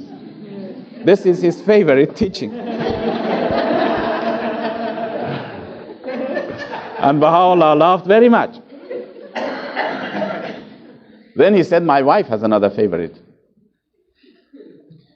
When I have done a lot of work and very tired and exhausted, I say to her, would you make us a cup of tea, please?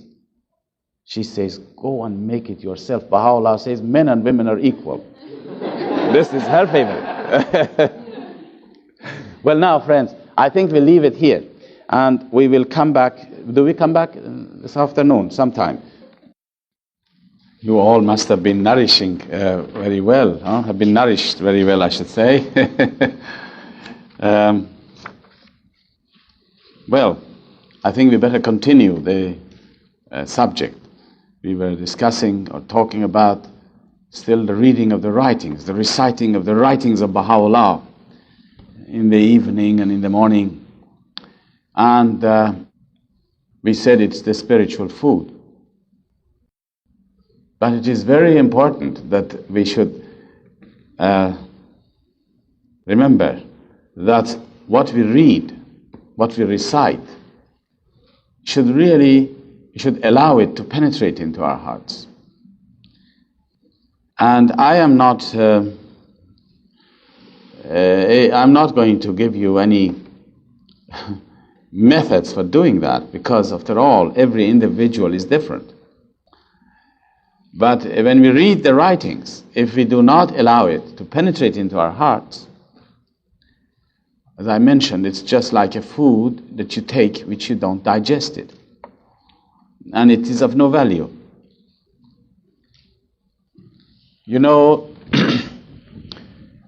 if we want the words of God to penetrate into our hearts, we must first know something about the Word of God, and not to look upon it as the words which we ordinarily read in our daily life, because we are all so much engaged in the act of reading. We are so good readers. We begin a book and we end it up quickly or after a short while. And I've seen people who get into a train and they open a book, and till the end of the journey they're reading. Now, you can't do that with the words of God. If you want to read it in that way, it's no use. We have to know whose words we are reading. And this is the key to it. Whose words is it that we are reading? And here it opens up, really. This subject now opens up a vast, many questions. Whose words am I reading?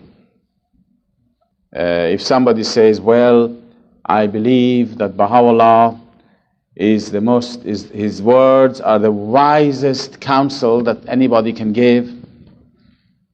Or he says Bahá'u'llah's words are the most profound words that you can find. Or if he says that Bahá'u'llah's words are having all the solutions of the problems of the world within it, this is not at all what Bahá'u'llah's words are. This is not what Bahá'u'llah's words are. He is not the wisest man. He is not the greatest man. He is not the most profound, learned person. He is the voice of our Creator. You see now? He is the voice of our Creator. He is the supreme manifestation of God.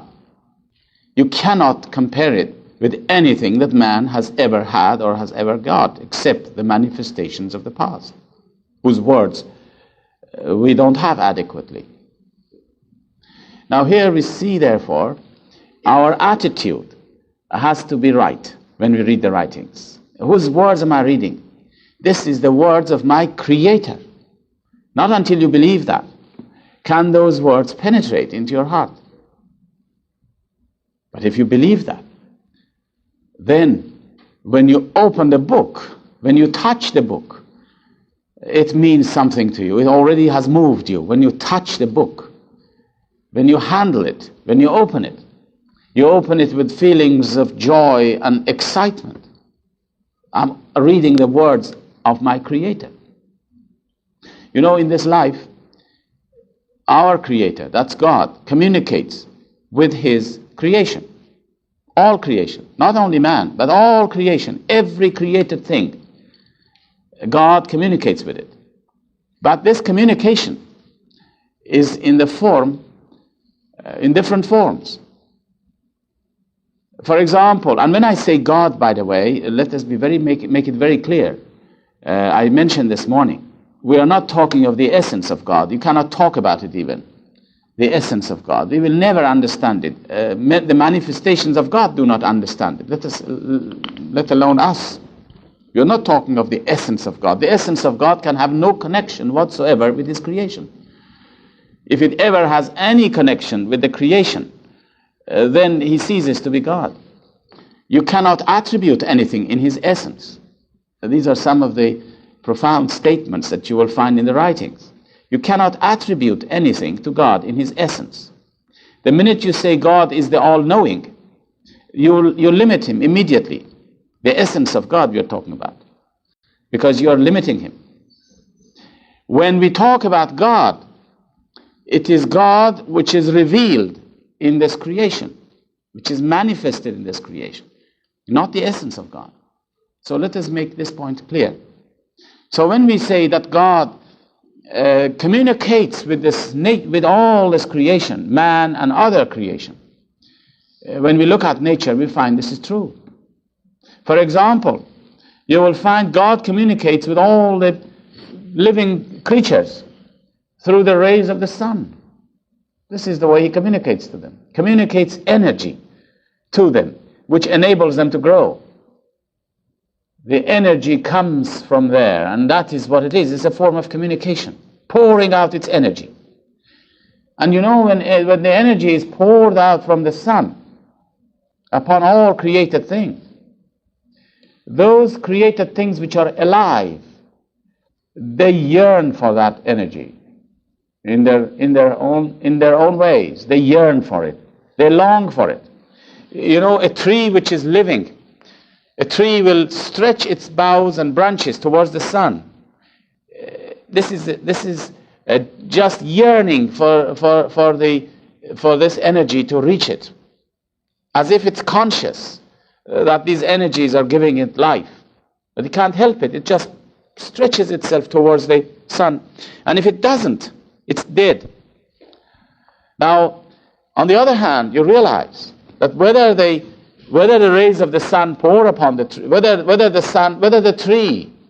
the tree stretches its branches or not, still the sun is pouring its energies upon it. But a tree which does not stretch itself, it's dead. See, it's a two-way communication. This is prayer. You know, prayer. This is the state of prayer for man. The tree, when it stretches itself towards the sun, it's exactly what the soul does when he prays to his Creator. Now, a prayer is not something that you always ask God for something. The best prayer is the one that you don't want anything. A prayer without any desire. A prayer of praise and glorification of God is the best form of prayer. And if you look at the writings of Bahá'u'lláh and Bab and Abdul Baha, you will find that the greater part of their prayers is that of praise and glorification of God. Just like the sun, like the tree, which stretches its boughs and branches as if it is praising its creator. It's the sun, the rays of the sun.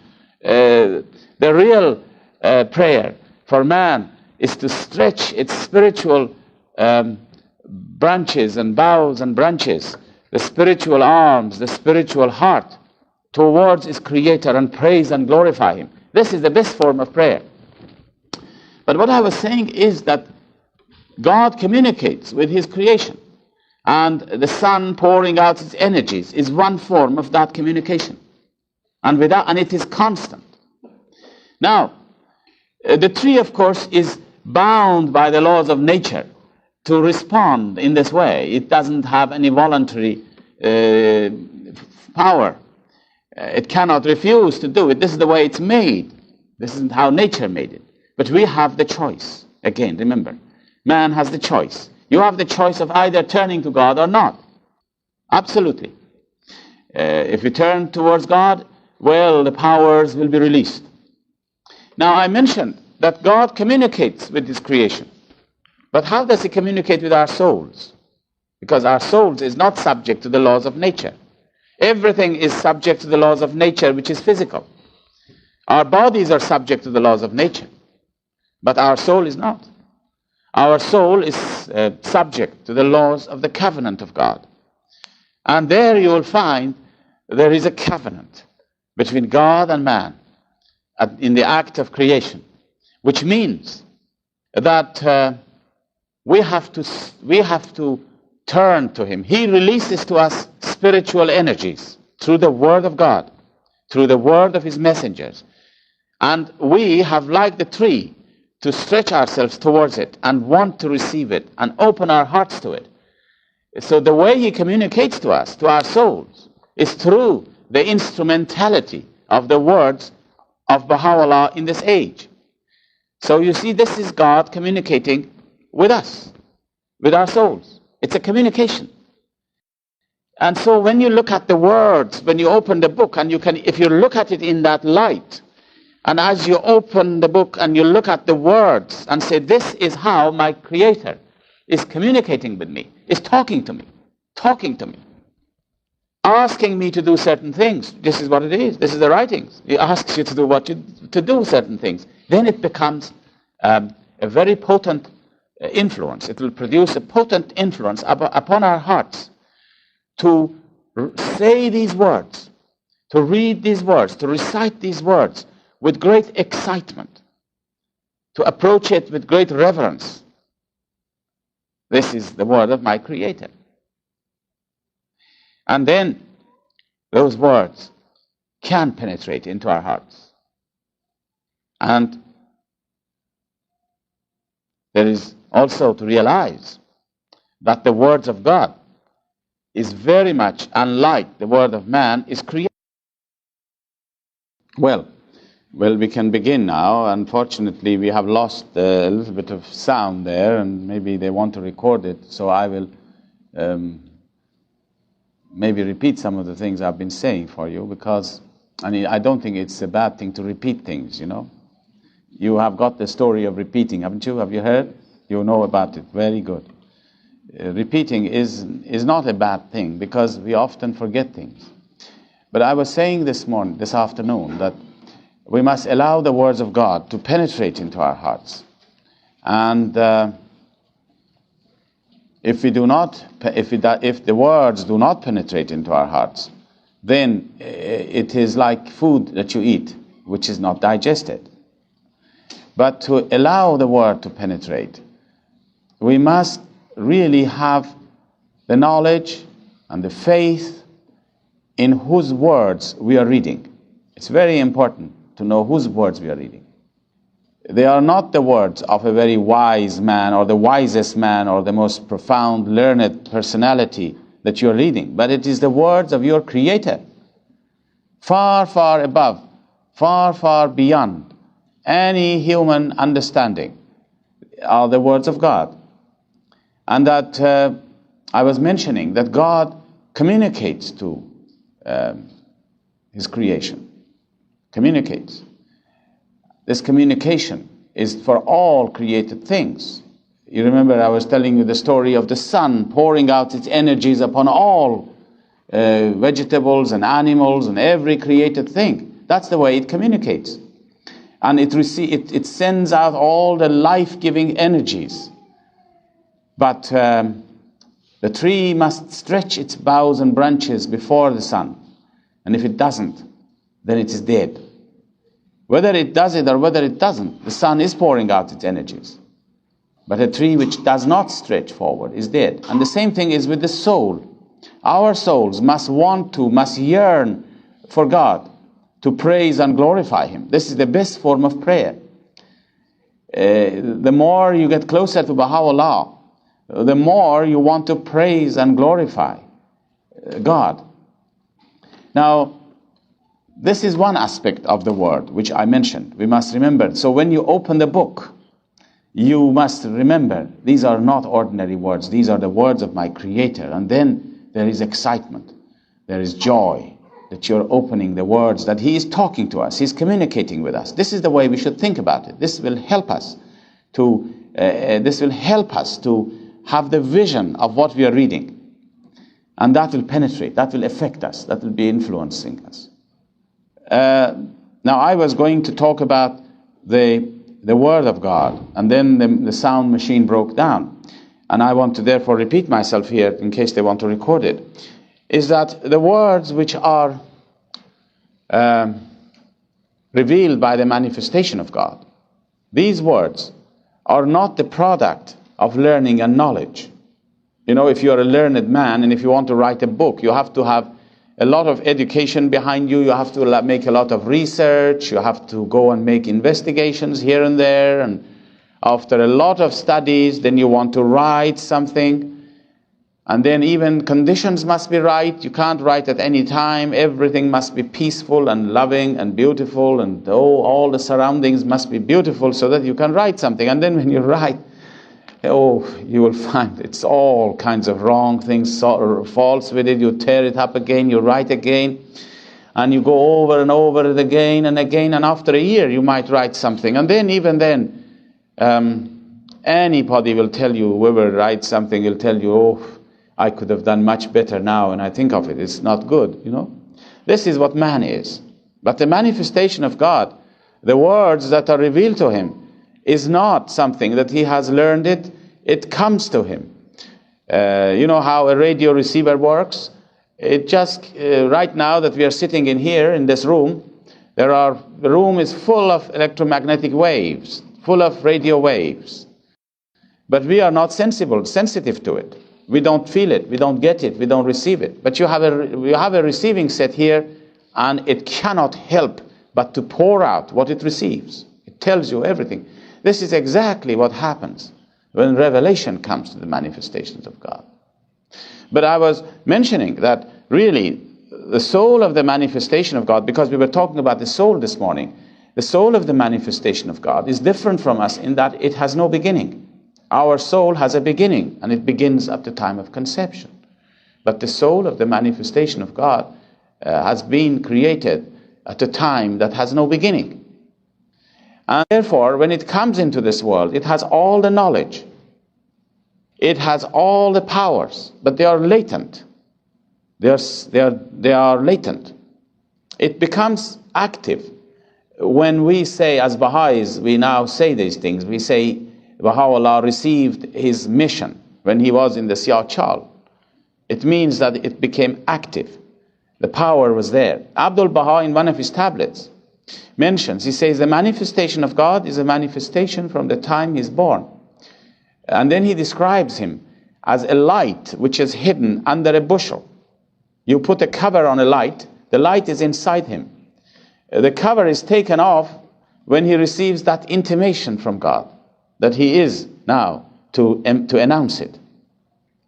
And even then he doesn't announce it right away. It will take some time.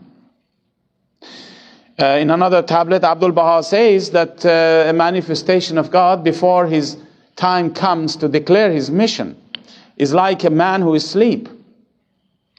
A man who is asleep has all the powers, but it is latent. Now you should go and read a passage in the Some Answered Questions to make this clear. Because some of the believers say that, well, Bahá'u'lláh has said, for instance, in the tablet to the king of Persia, he says that, O king, I was but a man. I'm paraphrasing his words, very close to it though. I was but a man like others, asleep upon my couch, when lo, the breezes of the All-Merciful were wafted upon me and gave me the knowledge of all that has been. And then Baha'u'lláh says, this thing is not from me, but from God, the Almighty, and so forth. And some people think that this means that Baha'u'lláh did not know anything until the call came to him. Now you go and read Some Answered Questions. Abdul-Baha give the meaning of this particular passage in Some Answered Questions.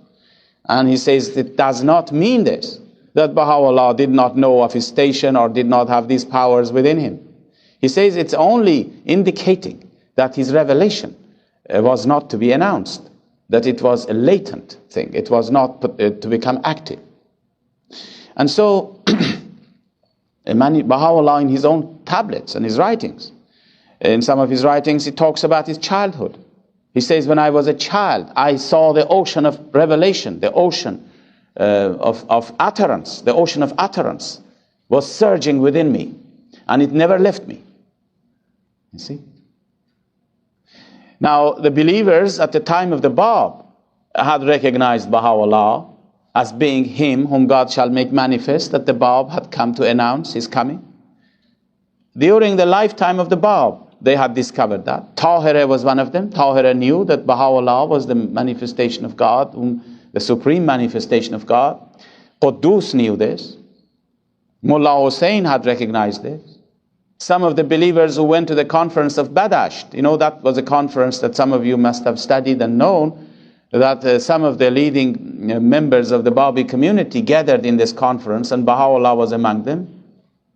In those days, Baha'u'lláh did not want to come into the public attention. Bab did not want him to come into the public attention. He focused attention upon others so that people will not turn to Baha'u'lláh. This was for protection and also for tests. Man must find out the truth for himself. If the Bab had said, all right, this is Baha'u'lláh, you can turn to him, this would not have been fair. People have to find him. And so there was a definite and a deliberate plan of not to bring Baha'u'lláh into the public attention. And yet in the conference of Badasht, those who were attending, they were amazed and astonished to see how Quddus and Tahirah and others, or some Quddus and Tahirah particularly, who were aware of the station of Baha'u'lláh, these believers were amazed at the way they were showing reverence towards Baha'u'lláh, a reverence that they had never shown to the Bab. You see? And they were astonished at this. Now you see, the disciples of the Bab, those who had spiritual eyes, they knew who Baha'u'lláh was.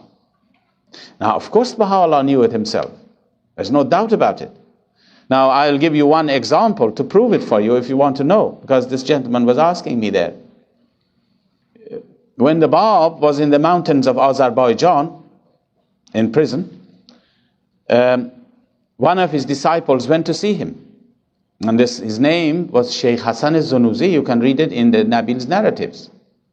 When he went to see the Bab said to him, you are a very lucky person, because you are going to see, you are going to behold the face of him whom God shall make manifest in the city of Karbala, which is in Iraq. Well, that must have been a tremendous excitement for this man. And of course this man was living in Karbala. And so he went back to his town and he lived there. And Baha'u'lláh went to the city of Karbala 1 year before he went to the Siyar-Chal of Tehran. When we say the birth of revelation took place, 1 year before that, he went to Karbala. And when he was in Karbala, in one of the shrines, Islamic shrines, Baha'u'lláh spotted this man. He saw Sheikh Hassan. And Baha'u'lláh went to Sheikh Hassan. You read the story in the Null Breakers. He went to Sheikh Hassan and he said to him, praise be to God, I'm paraphrasing his words, that you have attained and beheld the face of him whom God shall make manifest, the promised Hussein, as he put it. This man was so startled at this revelation, suddenly remembered, suddenly saw, recognized, and he went to go down on his knees before Baha'u'lláh. And Baha'u'lláh stopped him immediately. And he said, no, not now. He said, keep this secret in your heart. This secret will become open and clear and divulged in Baghdad. Keep it to yourself. Now that was a year before he declared his mission. Before he received, as we say, the intimation of his message. Now, what I was trying to say is that the soul of the manifestation of God has all the knowledge within it from the time that it is born. And this is where the revelation comes. When revelation came to Baha'u'lláh, it wasn't a question of, oh, well, now let me think what is the best word to use here. It wasn't like this. He couldn't do that. The word which came from him and flowed from him so rapidly, so in great profusion, with such great profusion, that, as I said this morning, within 1 hour he would reveal 1,000 verses, to such an extent that his secretary was not capable of recording them.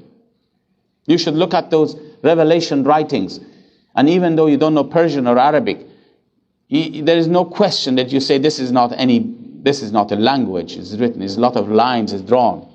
The lines that all is written so fast that all the words have gone into each other. And within 1 hour, 1,000 verses. And he wouldn't be able to say to his secretary, he would never say to his secretary, oh, look here, will you change that word for me and put such and such a word in its place? In fact, once a word came out of the mouth of Bahá'u'lláh, he himself was unable to change it. He couldn't change it. It is the word of God, the way it is revealed. You can't change it. It's like a radio receiver. When it says something, you can't take it back. You see? This is how revelation has come. And as soon as that word is uttered, that word becomes creative.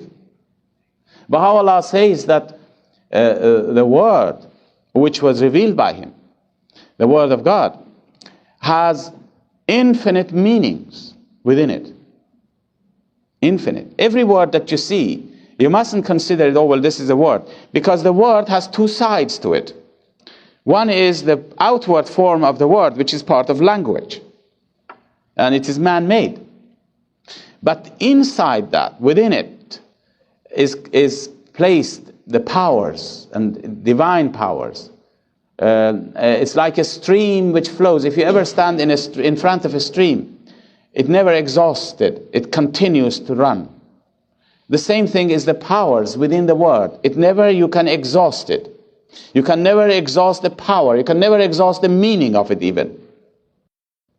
And Baha'u'lláh mentions in some of his tablets that the word of God has so many meanings and significances that it can never be exhausted.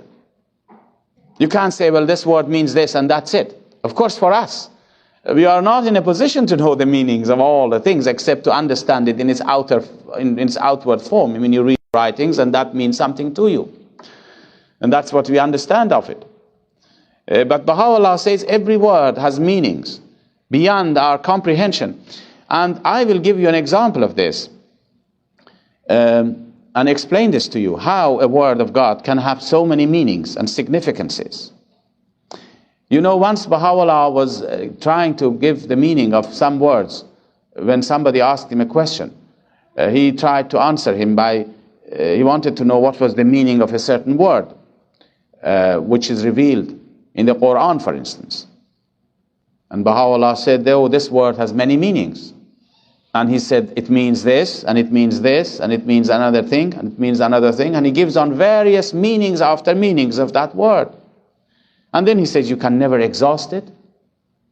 He says, if I had 10 secretaries, these are exactly how he describes it. He said, if I had 10 secretaries, 10 of them, remember, standing before me, for 1 or 2 years, I could dictate to them the meaning of this word and it would not be exhausted. Now you see the great ocean which is flowing within it, within the words. Now to understand that, we can understand that if you look at nature. Nature gives us the answer to this. You look at nature. You know the rays of the sun. When the sun emanates the rays, it's like the manifestation of God revealing the words. It's the same thing. The rays of the sun carry their energy. They carry the energy of the sun to us. And the same thing is with the word of God. It carries with it powers, enormous powers. Now, if you look at the ray of the sun, you go and examine the intensity of the ray beside the sun, if you ever could go there. Say, for example, you were able to. You will find that if you go near the sun to want to measure the energies which are latent within one ray, it will destroy you right away. It will consume you. It is so powerful, the energies within the ray near the sun, that it will immediately destroy you. Now come down into space. You still find out that the energies are so high, although it's not as high as close to the sun. But it is so high that it will again destroy you unless you are having your protective clothes. And when you measure the energy, you will find it's enormous energies.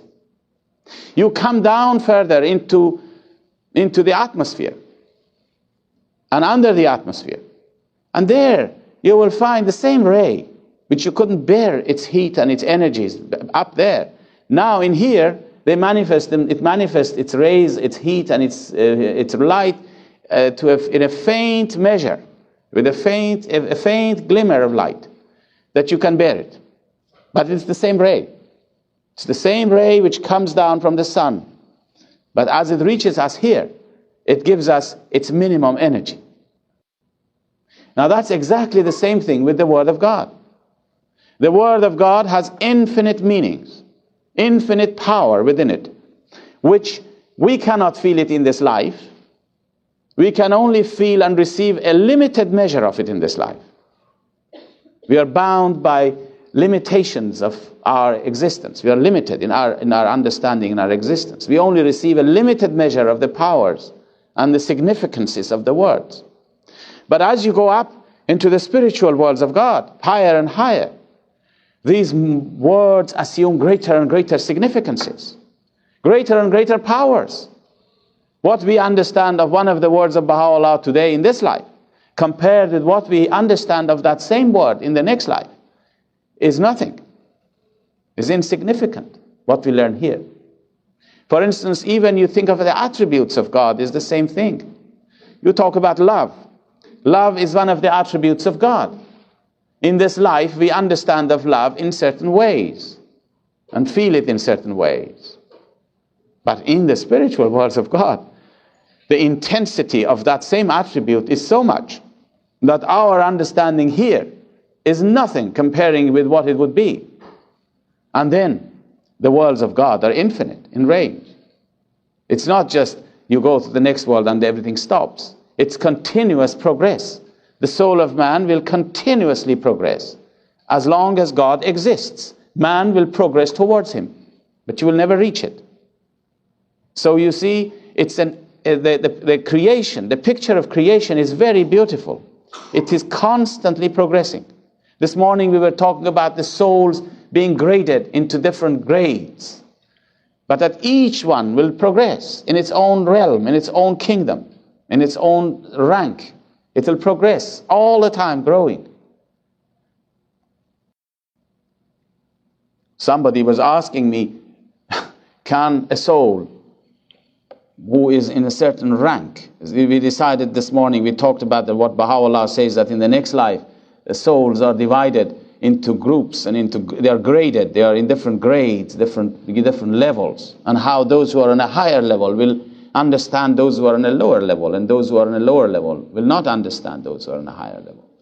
And that he wanted to know whether, I don't know whether it was a lady or a gentleman, he said, can a soul from one level, can it ever progress to another level? Or will it only progress in its own level? There again, we don't know these things. We cannot be sure of any of these things. All we know is that everything progresses on its own level, in its own level, constantly. But you look at life, and you might find an answer in this nature. Again, as I said, in nature gives us a lot of clues. In life, say that you are a very rich person. Say there is a man who is very, very rich, multimillionaire or whatever you call him. And then he hears that there was a relation of his somewhere in the world who is destitute, living in absolute poverty. What will he do? I don't know, but usually probably he will say, look here, you are my relation, you are my cousin, I am very rich, I will give you some of my riches, you come to me. You see now, he pulls him up from his condition of destitute. It is possible that in the next life, those souls who are holy souls will have such influence as to bring people up on higher levels.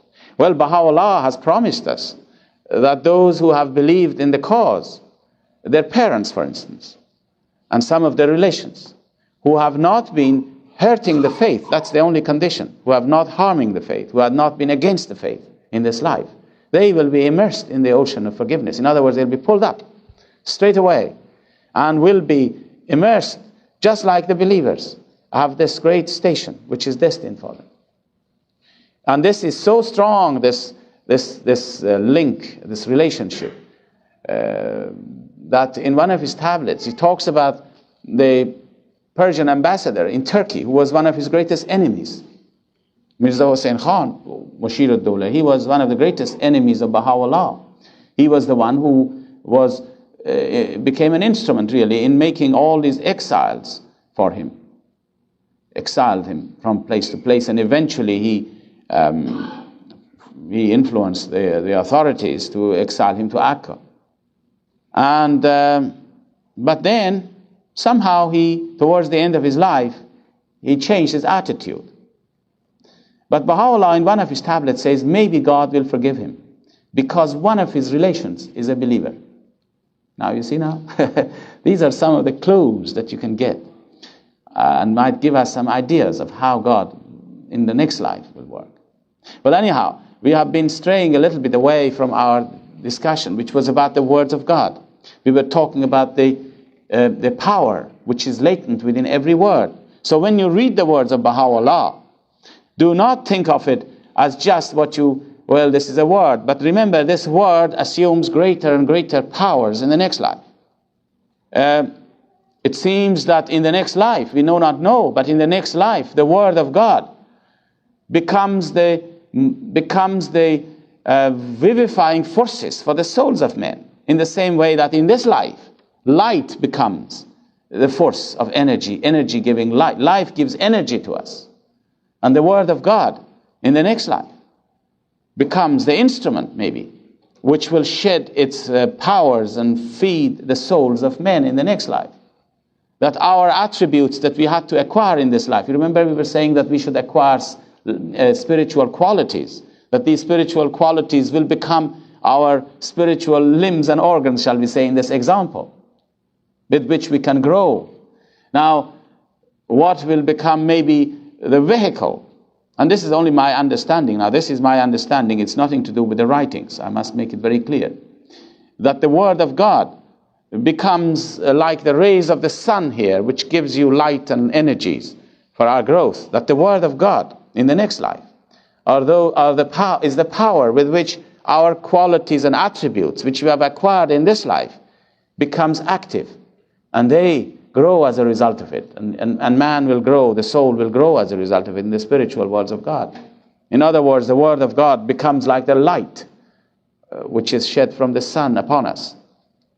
So you see, we must attach a great importance to the potency of the word when we read the writings in the morning and in the evening. And so now you can see, as I am saying these things to you, can you imagine what it means to open a Baha'i book, which is the writings of Baha'u'lláh? What it means, really? Do you realize what it means?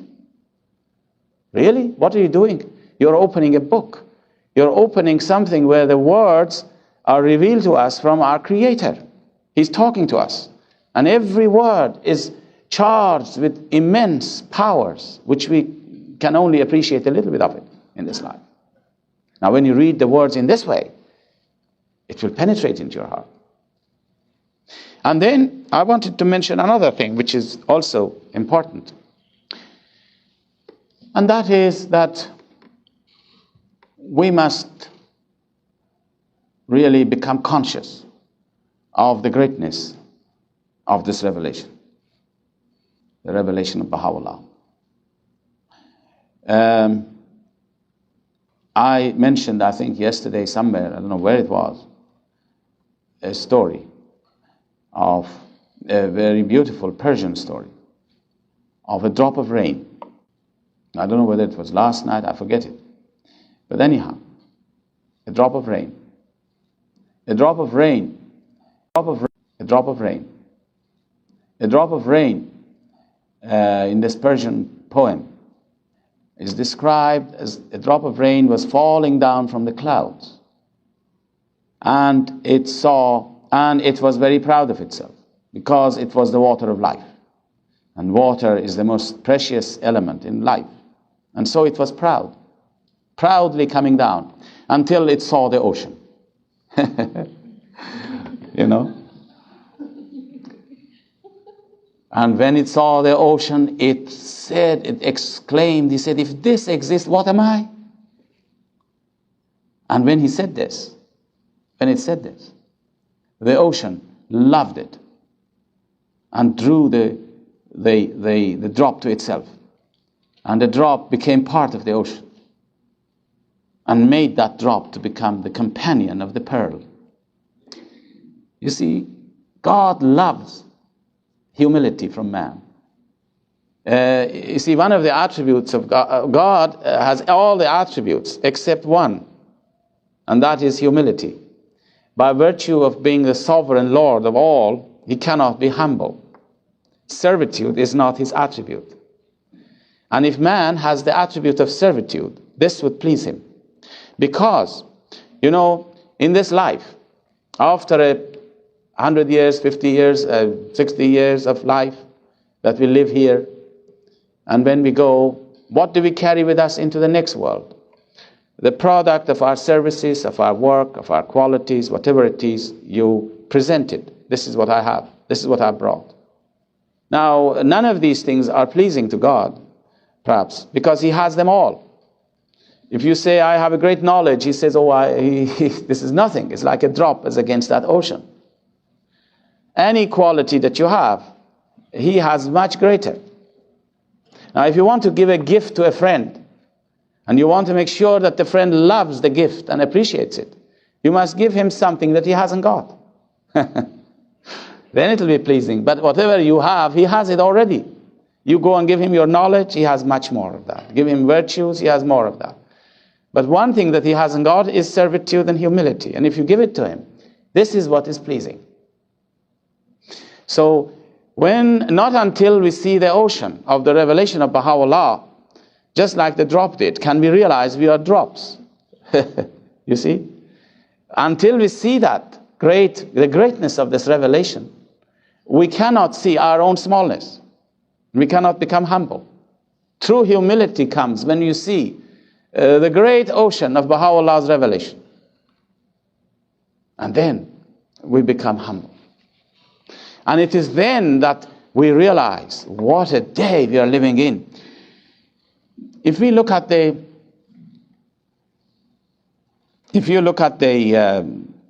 writings, if you look at the writings of the Bab, and you see the way he has extolled the station of Bahá'u'lláh,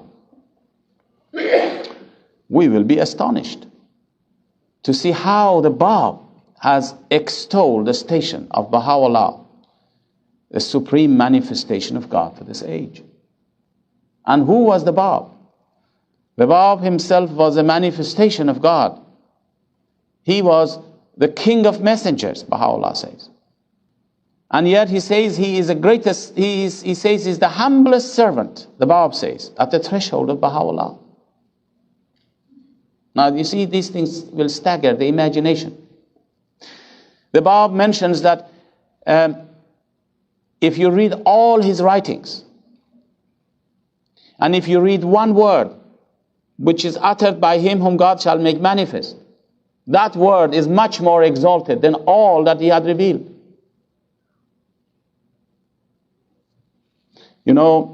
Christ said that, you see, all the prophets who had come, all the manifestations of God who had come, from the time that history shows, up to and including Muhammad, they had come to give the prophecies of the coming of the day of God. Isn't that right? And Muhammad was the seal of the prophets. Means that after him there would be no more prophets. Prophets in the sense of giving prophecies. Their job was to give the prophecies. The mission of Christ was to prepare the people for the coming of the Father. For the coming, he said, he'll come in the glory of the Father. You see, Christ says he has come in the station of the Son, for instance. This is only to indicate that he had a relationship with God. That's the only way he described it. Muhammad described himself as a messenger of God, to just describe a relationship with God, that he was sent as a messenger. Christ said he was sent as a son. A son has the authority of the Father with him. But he made it very clear that the Father knew everything. It was he who had sent him. And Baha'u'llah says, the Father has come. You read the Old Testament, you read the New Testament, they're all full of the glories of the coming of the day of God, when God himself would walk with man. Just literally, it's in the Bible, it's in the Old Testament, in the New Testament. In the Quran, there are many passages in which, many parts of the Quran deals with the coming of the day that man will meet his God. Now, of course, God, we know, let us not talk about the essence of God. But God has manifested himself in fullness today. In the past revelations, he had manifested himself only to a small extent, to the capacity of the people of the time. But today, God has manifested in his fullness.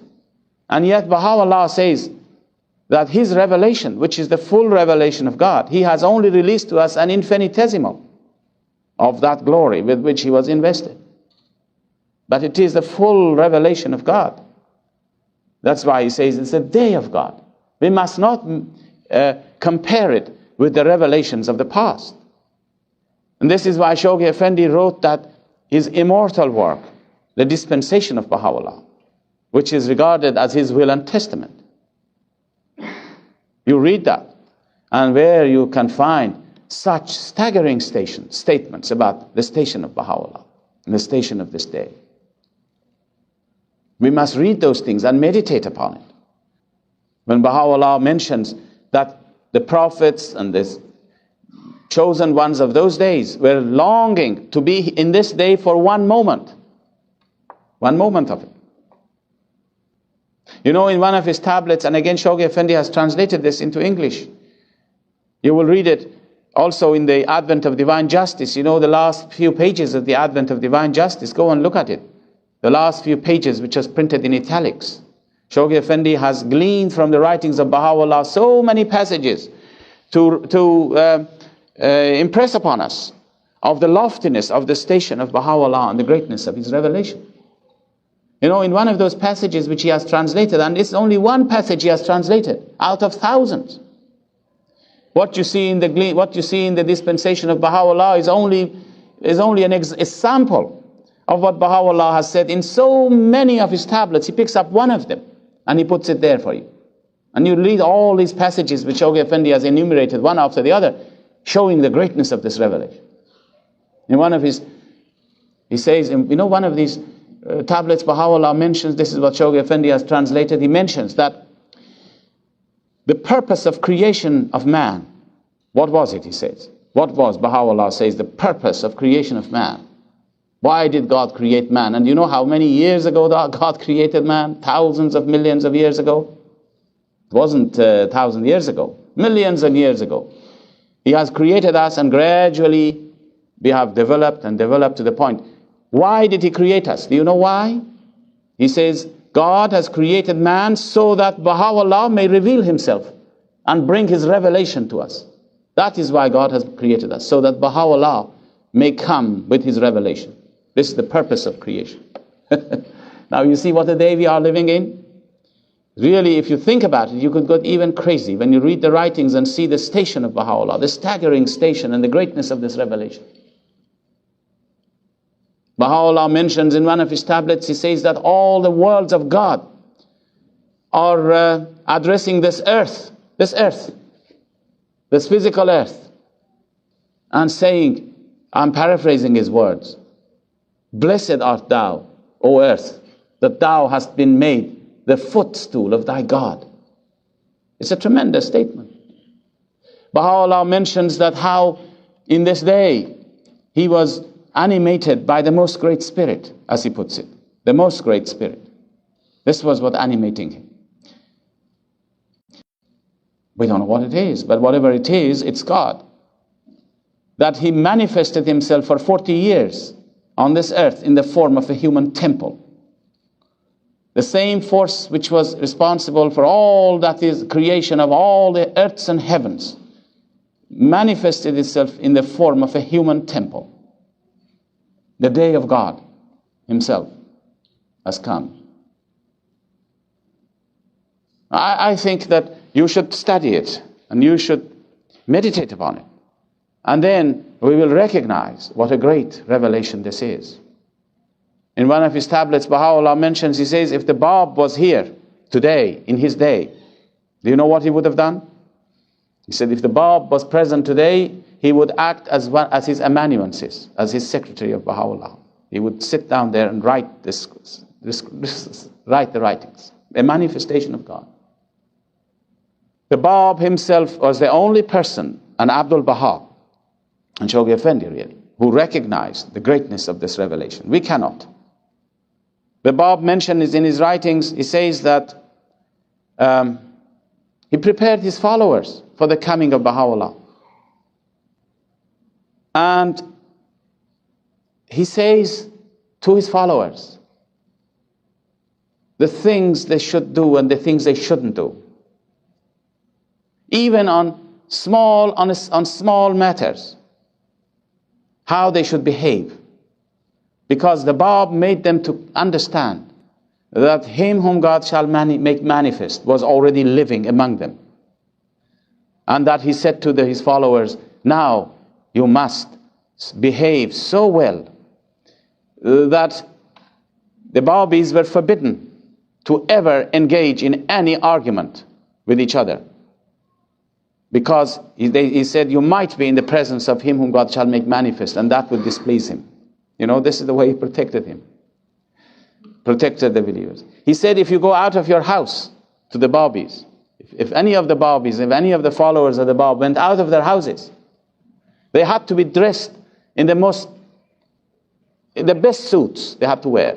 Always the Babis came out of their houses in their best suits. Because you never know, you might come in contact with him whom God shall make manifest.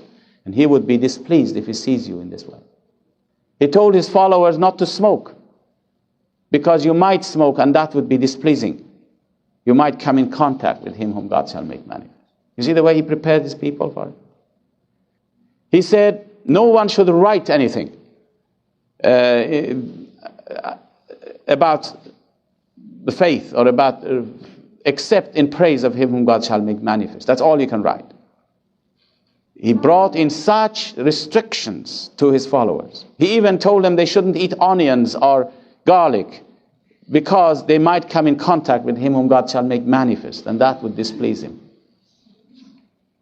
He said they should never, if ever went to the presence of him whom God shall make manifest, they should never ask him a question. Because your questions could be something so stupid that might displease him. He said, any questions you have, ask of me. And of course, Bahá'u'lláh has forgiven all of these things. He has said, ask questions, and he has relaxed all those restrictions. But this is what I was trying to explain to you. The exalted nature of this revelation, that we should not consider it as just one of the extensions of the past revelations. It's a day of God.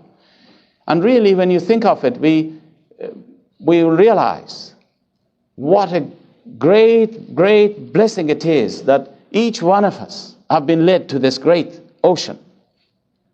And I'm talking about myself without deserving it, entirely. Just been led to this great ocean. You know, there are 6,000 million people in the world. Well, look at it. And who are we?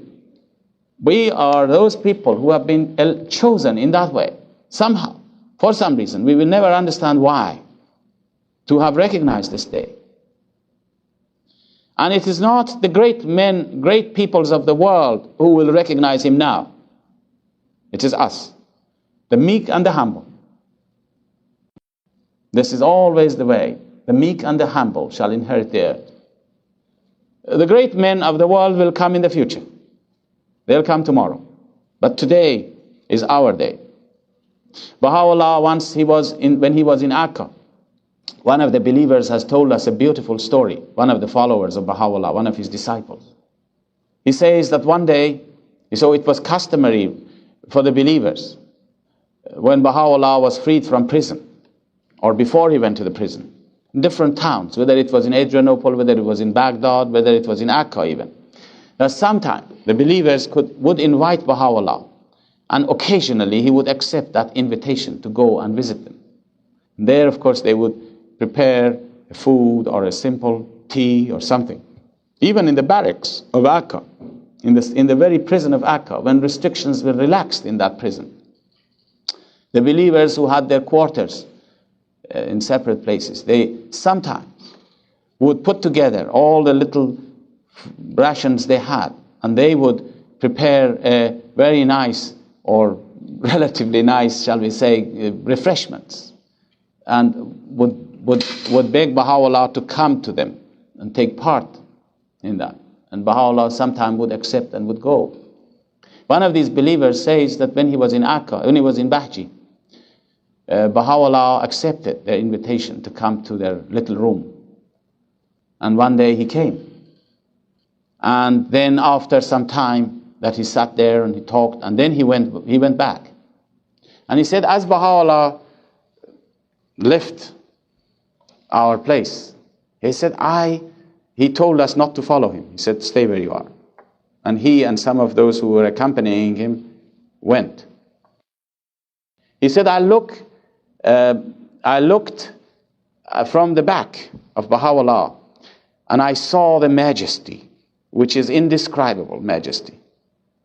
An indescribable majesty that he could not describe it from the back. In fact, some people see the majesty of a person from his back.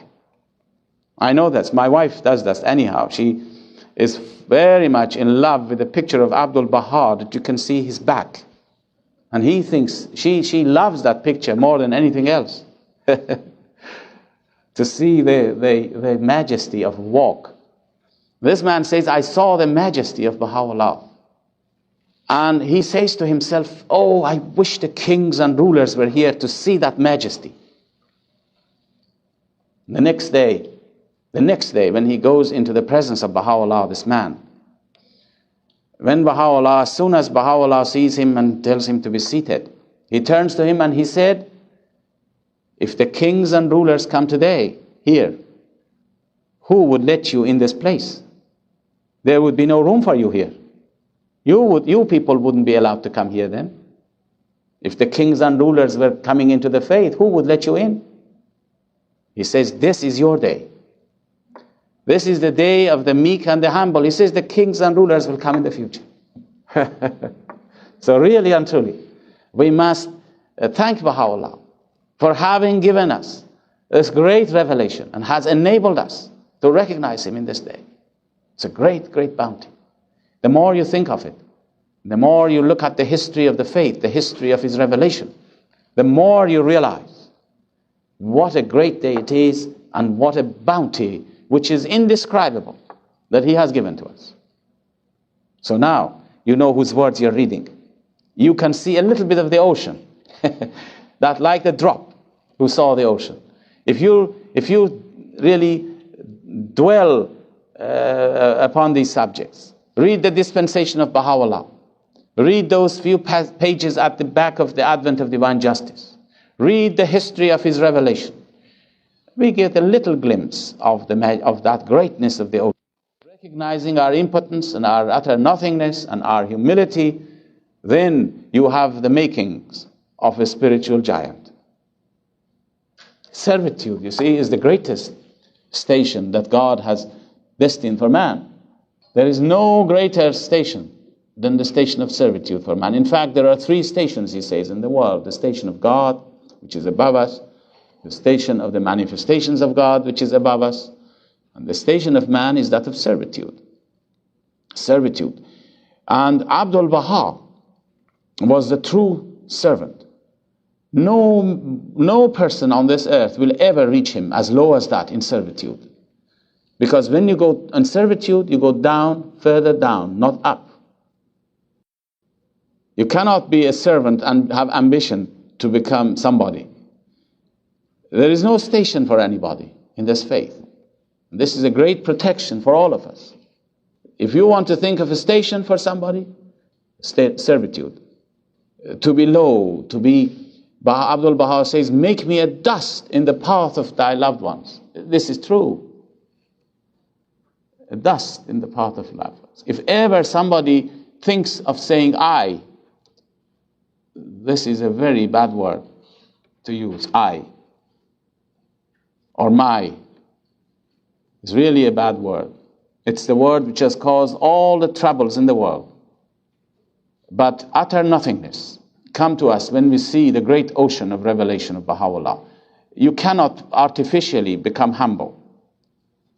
And humility come only to us when we see the greatness of the revelation of Baha'u'lláh.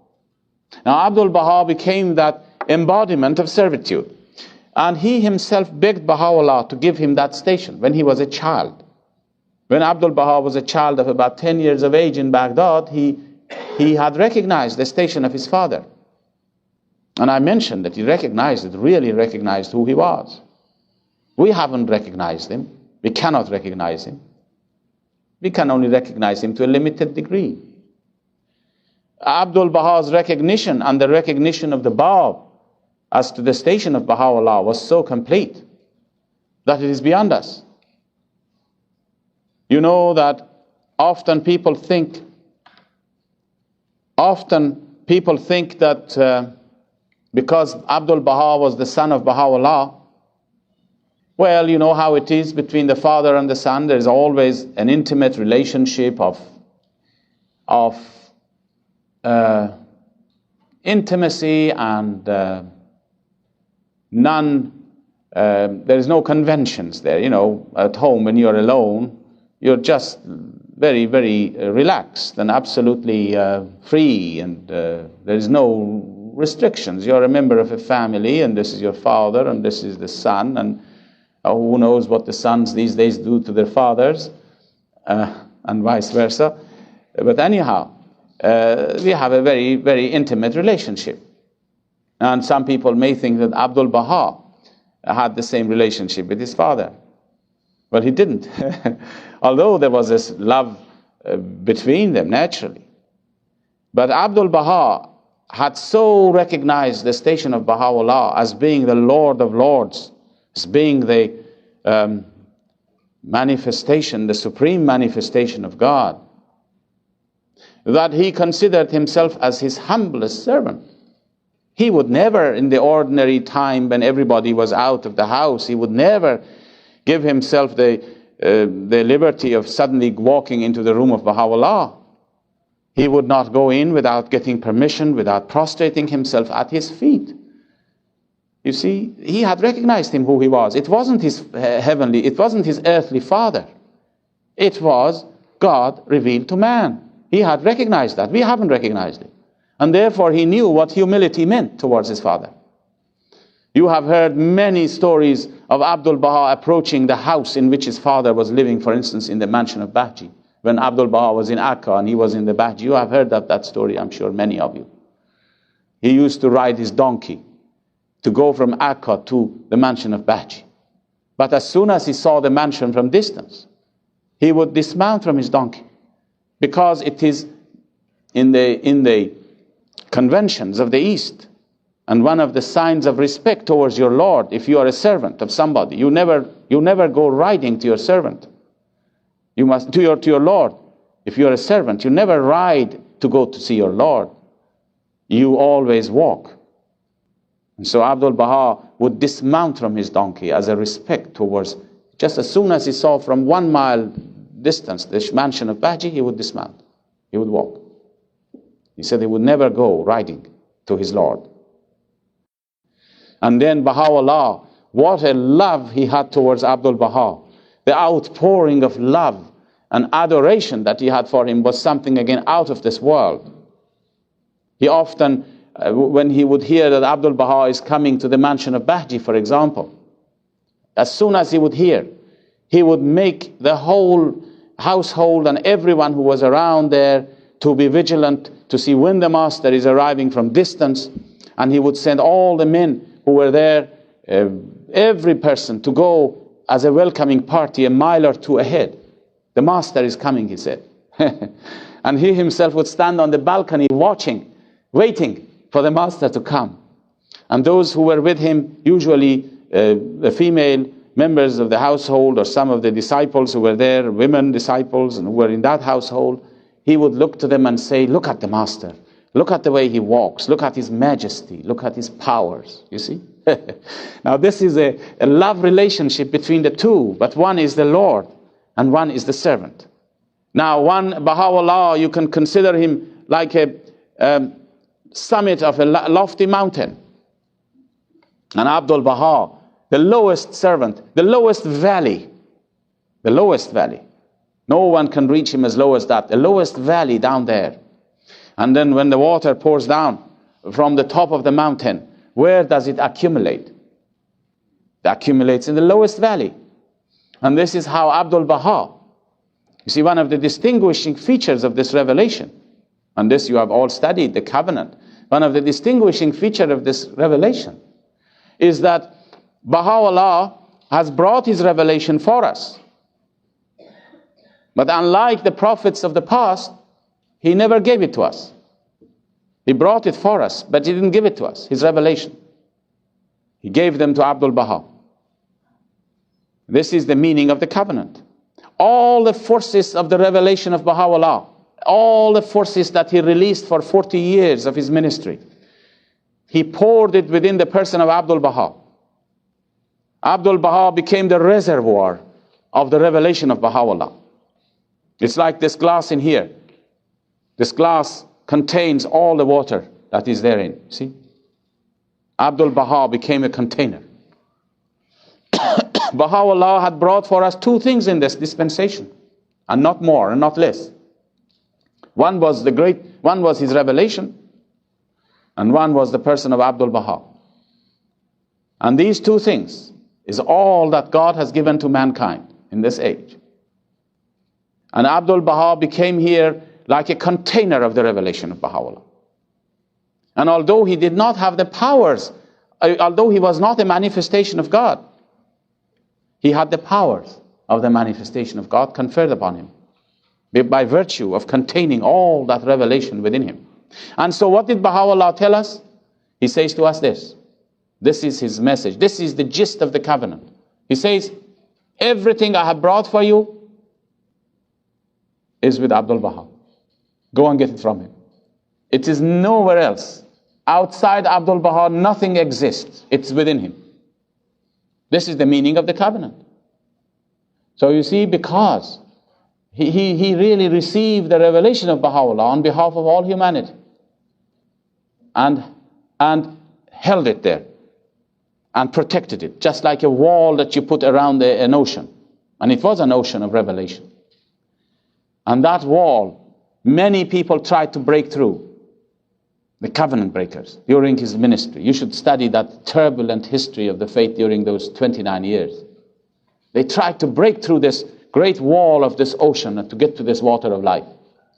But Abdul Baha and a few of the believers who rallied around him like lions, they protected this covenant, this cause. And so they couldn't break through.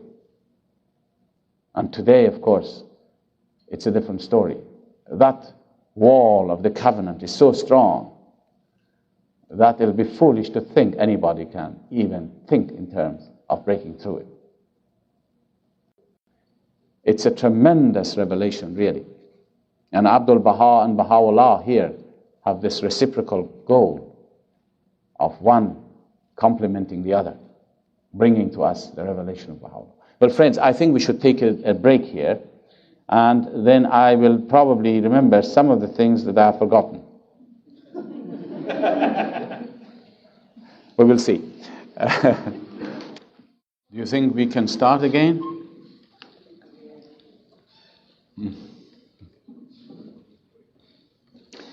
You people must be exhausted, huh? Having been sitting here and listening. Well, where were we now? We were trying to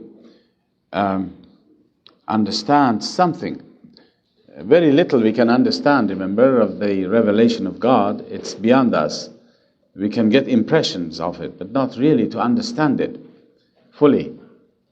We were trying to understand something of the greatness of this revelation, and therefore appreciate the power of the words which are revealed to us in this day by Bahá'u'lláh. And we were talking about the revelation, how it came to him, how with such forcefulness, with such rapidity, the words were revealed in this age, that the world has been filled with the great ocean. It's like an ocean, really, of revelation. You know, Bahá'u'lláh has revealed, as I said, the words with such rapidity that within 1 hour 1,000 verses would have been revealed to describe this for you and to show you the relationship of this revelation with the revelations of the past. We can look back and see the revelation of Islam, the revelation of the Quran. The Quran, which is the book of Islam, took 23 years to be revealed, and that is over 6,000 verses. Well, mankind needed only that. When the Bab appeared, his revelation was so much more profuse in pouring out his words that it took him 6 hours to reveal 1,000 verses. Now Bahá'u'lláh would reveal that in 1 hour. 6 times, almost 6 times faster than that of the Bab. It's very difficult to imagine what it is like to be placed in that time when revelation came to him. And when the revelation came to him, it was so powerful. The influence upon his own physical body was such that he says whenever revelation came to him, it was as if his body was put on fire. All the limbs of his body was put on fire. And this is why people could not fully look into his face at the time of revelation. They would be so overwhelmed if they did.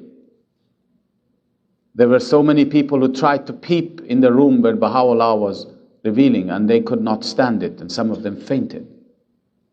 Bahá'u'lláh would give permission to some of the followers, some of his disciples who begged to see the revelation, that he would allow them to come in. And they would come in and they would stand there for 1 or 2 minutes only. And then Bahá'u'lláh, with a movement of his hand, would dismiss them, which knew that they could not take it. And those people were so shaken during that experience. The experience was so much soul-stirring that in one of his tablets, Bahá'u'lláh says, if man was not weak, if God had not created man as a weak creature, we are weak creatures really, in one sense. If man was not weak, we would have allowed all people to come and witness the revelation of the Word of God. But they cannot stand it. You see? So, for 40 years, in this way, divine revelation had been pouring upon mankind. And as I said, it has drowned this world in an ocean of revelation. And yet we have only a portion of that revelation in writing. A portion of it. Because there were so many days and nights in the life of Bahá'u'lláh that he poured out from his lips the Word of God, revealed so many things which were not recorded. When he was those years in the mountains of Kurdistan, all that was revealed was released into the air, into the open air. And that was all. For 2 years. And when Bahá'u'lláh came to Baghdad, Nabil mentions that for some years, every day and night, the equivalent of the Quran would have been revealed by Bahá'u'lláh within every 24 hours and not recorded. And even there came a time that Bahá'u'lláh ordered his secretary. At one stage in Baghdad, he was so disappointed from mankind and humanity and those people who were supposed to be his follower or followers of the Bab. He was so much distressed with their attitude and their condition that he asked his amanuensis, his secretary, to take a great portion of his writings, wash them and throw them into the river, saying mankind is not worthy of it in this age. So you see, it's a great, great ocean. And Abdul Baha has added to this yet further of his explanations and elucidations, and he has enriched the Baha'i, the writings of Bahá'u'lláh. Bahá'u'lláh has left behind about 15,000 tablets. And some of these tablets may be 1 page, some of them may be 100 pages, 50 pages. Abdul Baha has left behind something in the order of 26 or 27,000 tablets during the 29 years of his ministry. Again, the size of these tablets vary very much indeed. Shoghi Effendi, the guardian of the faith, has left behind also something in the order of 26 or 27,000 letters, some of which were so lengthy that they merited to be published in the form of books. Such things as the advent of divine justice, the promised days come. These were letters of Shoghi Effendi. They were not books. The National Assembly of the United States decided to publish them and to give it a name and to put subtitles for it, as you've noticed. All these letters of the world order of Bahá'u'lláh, which are included in that, each one of them is a letter. The only book that Shoghi Effendi wrote was God Passes By, which is a history of the 100 years of the faith. So you see how much information we have, how much guidance we have. You see, the world is full of it. And how all these writings have to be compiled and edited and indexed so that we can have access to it. Those of you who were there last night, I was mentioning how when I was a child, I used to hear from the Baha'is in Persia that how can we go and teach the faith all over the world with donkeys, because they had never seen any other form of transportation. They could not visualize anything else. And the answer was that God will create the means for it. God will create the means. And now we can see the means here. I mean, you travel with the speed of sound now, or double the speed of sound. So you see, when the faith needs it, it'll be created for it. This communication which has come into being is in order that the message of Bahá'u'lláh may reach to all mankind. Without it, the faith of Bahá'u'lláh would have been really meaningless. To have a religion which is for the whole world and yet not being able to communicate. And as days goes on, and as the needs of the faith are more and more apparent, then God will create the means for it. I have mentioned this maybe to some of you. You may have heard me saying this. I believe firmly that every time that the faith goes through different stages of growth, and it's growing constantly. And as you need the means, it'll be given to us. Some 30 years ago, when I was in Dublin, I wanted to make a telephone call to Tehran. And it took me 2 days to arrange it. Because you have to find out, you have to see who you're going to speak in Tehran with. You couldn't have a direct communication, a telephone. And that they would send a telegram to him, and he would come to the post office at a certain time, a certain hour, and we would go to the post office in our end, a certain time and a certain hour. And then by radio telephone, after 3 days of arrangement, we could speak together. Well, that was good enough. But today, the faith is moving with such force. The Baha'i world is becoming so active internationally. We have to be able to crisscross each other around the world. That you want to lift up your telephone at home and say to your friend, I'm coming, instead of today, I'm coming tomorrow. You have to be able to do it. And you see, the means are created for it. Always the means, as the faith grows, the means for its communications will grow with it. Otherwise, we couldn't work. We could not have an international community if we did not have these simple facilities, which we take it for granted. We couldn't. 30 years ago, you could not have traveled from London to here. You may have traveled with great difficulties, probably. So many places and difficulties. 40 years ago, certainly you couldn't. And there was no need for a person like me or somebody to come from England to here. There was no need for it. We did not have this universal relationship.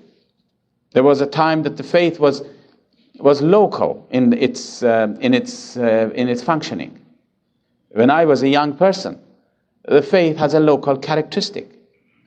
Although we knew it was for the whole of mankind and the world, but our vision would not go beyond our local communities, because we were cut off from the rest of the world, from the rest of the country even. In our little village, for instance, if only a person would go once a year to the capital, it would be considered as one of the greatest acts he had done, to go to the capital. And when he came back, he would be considered as a very special man who had been to the capital. We did not have newsletters coming in every month like this. We did not have any of these things. The faith was really having a local characteristic. We used to teach in our town. We had the tablets of Bahá'u'lláh and Abdul Baha and the writings of Shoghi Effendi. Whenever it came, it would reach us. Occasionally, every 6 months, maybe we would hear something from the Central Assembly in Tehran. So you see, the faith was local in character. Our visions was local. And then, it was like this until Shoghi Effendi really gave us the vision of national consciousness. And this happened in the 1940s. In America, it started in 1937 when the first 7-year plan came.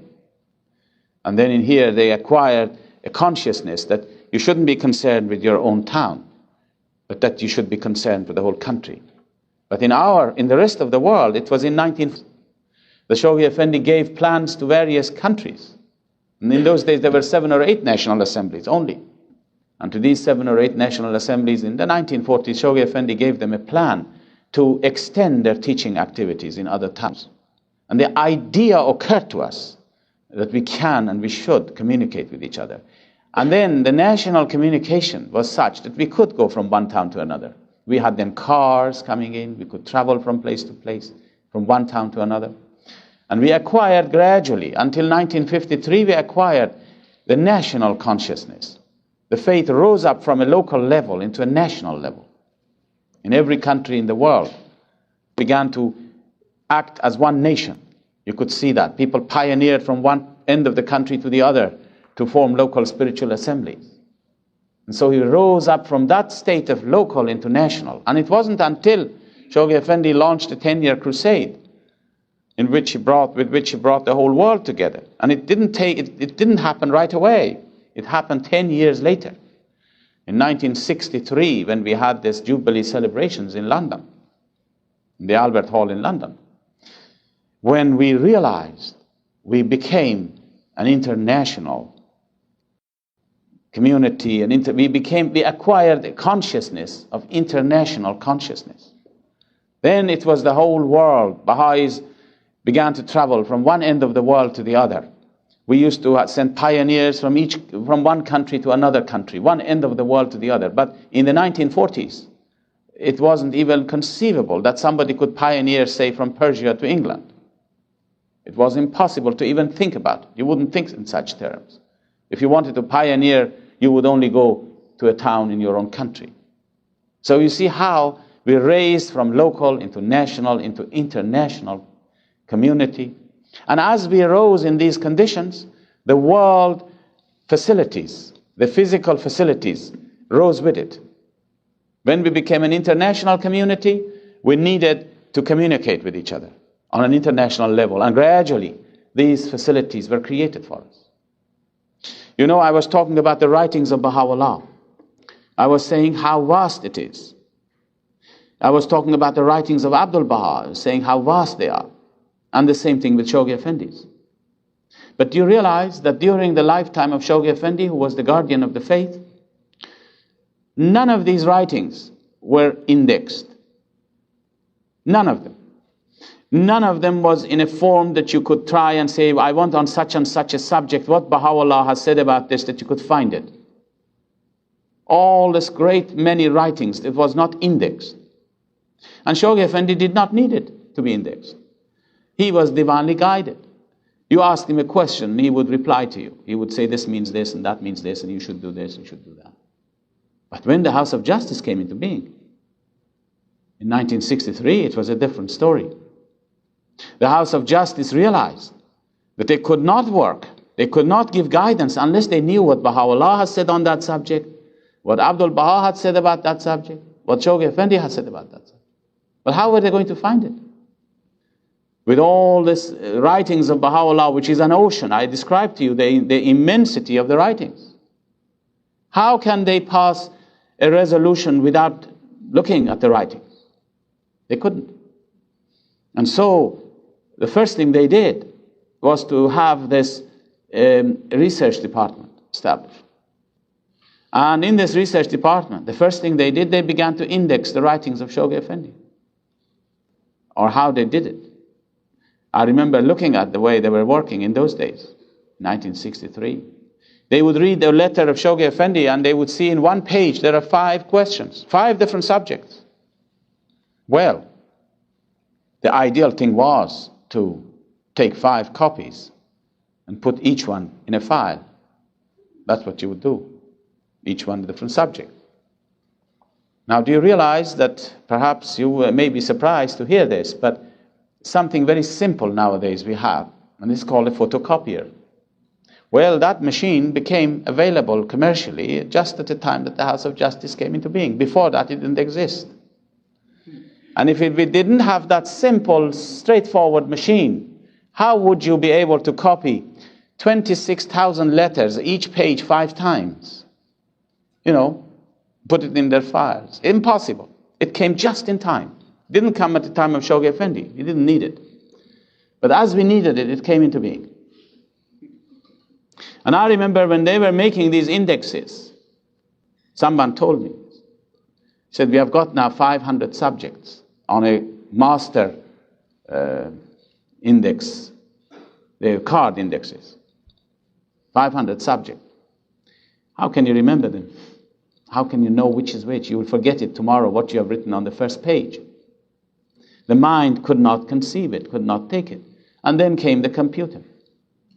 It took over. And now you go and ask them, you go and ask a question. I want to know what Shoghi Effendi has said about that subject, what Bahá'u'lláh has said about that subject.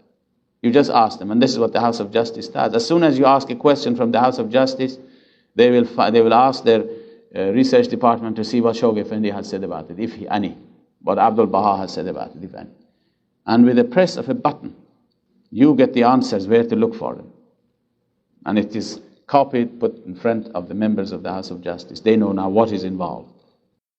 Do you see how, as the faith needs it, things will come for us? Now, how can you imagine the House of Justice could have worked in any other way? How could they give guidance in an ocean of writings without these facilities? But these facilities were not here at the time of Abdul Baha.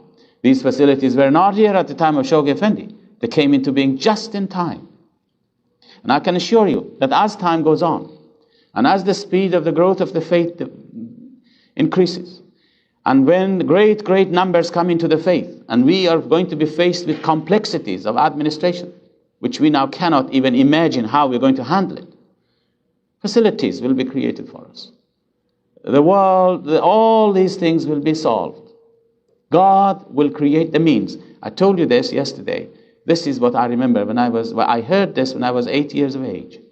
When the believers could not imagine they can travel throughout the world on donkeys. And they had never seen a bicycle even. They couldn't visualize any form of transportation. And they were asking, how can we go? And the answer was, this is the cause of God. It will create the means for it. And now, it will create the means for everything we need. Well, friends, we have seemingly gone away from our subject quite a long way back. We have to bring you back again. We were talking about reading the words of God in the morning and in the evening. Do you remember that? Or have you forgotten it? Yes. Well, if we read the words in that spirit that I mentioned, knowing that the power is latent within these words, then it will influence our hearts. We must also know, going back to the Word of God again, that the Word of God is creative. Everything which is uttered by the manifestation of God, it operates, it becomes effective. Even that, whatever that word may be. I will give you an example of this. Over 100 years ago, when Bahá'u'lláh was living in a tiny little room in a house in Akka. Some of you have already been on pilgrimage. You have seen the little house of Udi Khammar, which is part of the house of Aboud. Now, there is a little room in which they tell you that he revealed here the Kitab-e-Aqdas, the most holy book. There is nothing in this revelation greater than the revelation of the Kitab-e-Aqdas. This is one thing you can be sure of. There's nothing greater than this revelation of the Kitab al-Aqdas. Of all the writings of Bahá'u'lláh, this one stands out. And in this book, Bahá'u'lláh wrote 4 or 5 lines. Can you imagine writing 4 or 5 downs in that small, depressing little room? And in that 4 or 5 lines, this is what he said. He said, in every locality, in every town, establish a house of justice in my name. And 9 people should, or more, should become members of this, or something to this effect. I'm paraphrasing his words. And he did not write any more about it, or press us, or push us, or keep on reminding us about it. He just wrote those few lines, and he went. Now, look at what those few lines have done to the world in our communities. Look at what it has done. Tens of thousands of families have left their homes, have given up their jobs, have sacrificed everything they had, have gone to the most inhospitable parts of the world. Why did they do that? They went there in order to fulfill these words of Bahá'u'lláh. As pioneers to form local spiritual assemblies, which are the nucleus of those houses of justice, which Bahá'u'lláh has ordered. You see the creativity of the word? And now we have about 30,000 of these institutions. 30,000 of them. And we are not going to stop here and say, well, this is a difficult job. And really it is. It's the most difficult job to form assemblies. You realize this. We are not going to say, well, look, this is too much. Let us drop it. We have enough. Let us do all the other teachings of Bahá'u'lláh, but not this one. We are not going to say that. On the contrary. We're going to continue and continue and continue until such time that every locality on the surface of this earth will have its house of justice. You see the creativity of the word now? Without forcing anybody? People give their lives for establishing local spiritual assemblies today. These are not words, this is the truth. People have given their lives for the establishment of these institutions. So much sacrifice have gone into it that if you study the history of the building up of these institutions, which have been brought about by pioneering movements all over the world, people of all colors and classes and races, not that they're all Europeans or Americans or Persians who do this, peoples of all colors and classes and backgrounds, speaking all kinds of languages, they have arisen with the same spirit to promote this principle. This very 4 lines in the Kitab al-Aqdas, that's all they're doing. You see now the creativity of the word, how the word of God is creative, penetrates into the hearts. Now so when we recite the words in the morning and in the evening, we must remember these things. We must remember it's the word of our Creator. We must remember the way it was revealed. We must remember that these words are creative. We must remember that these words penetrate into the hearts. It has infinite significances and meanings and powers within it. And then, of course, it will affect us. And also, above all, we must look at that great ocean. Never leave it out of our sight. You remember the story of the drop on the ocean? We must always look at the greatness of that ocean of revelation, and then we become humble. And then these words will penetrate into our hearts. And so when we read the words, when I read the words, when you read the words, in the morning, recite them, and then you go to your work. We will remember it. We must remember it.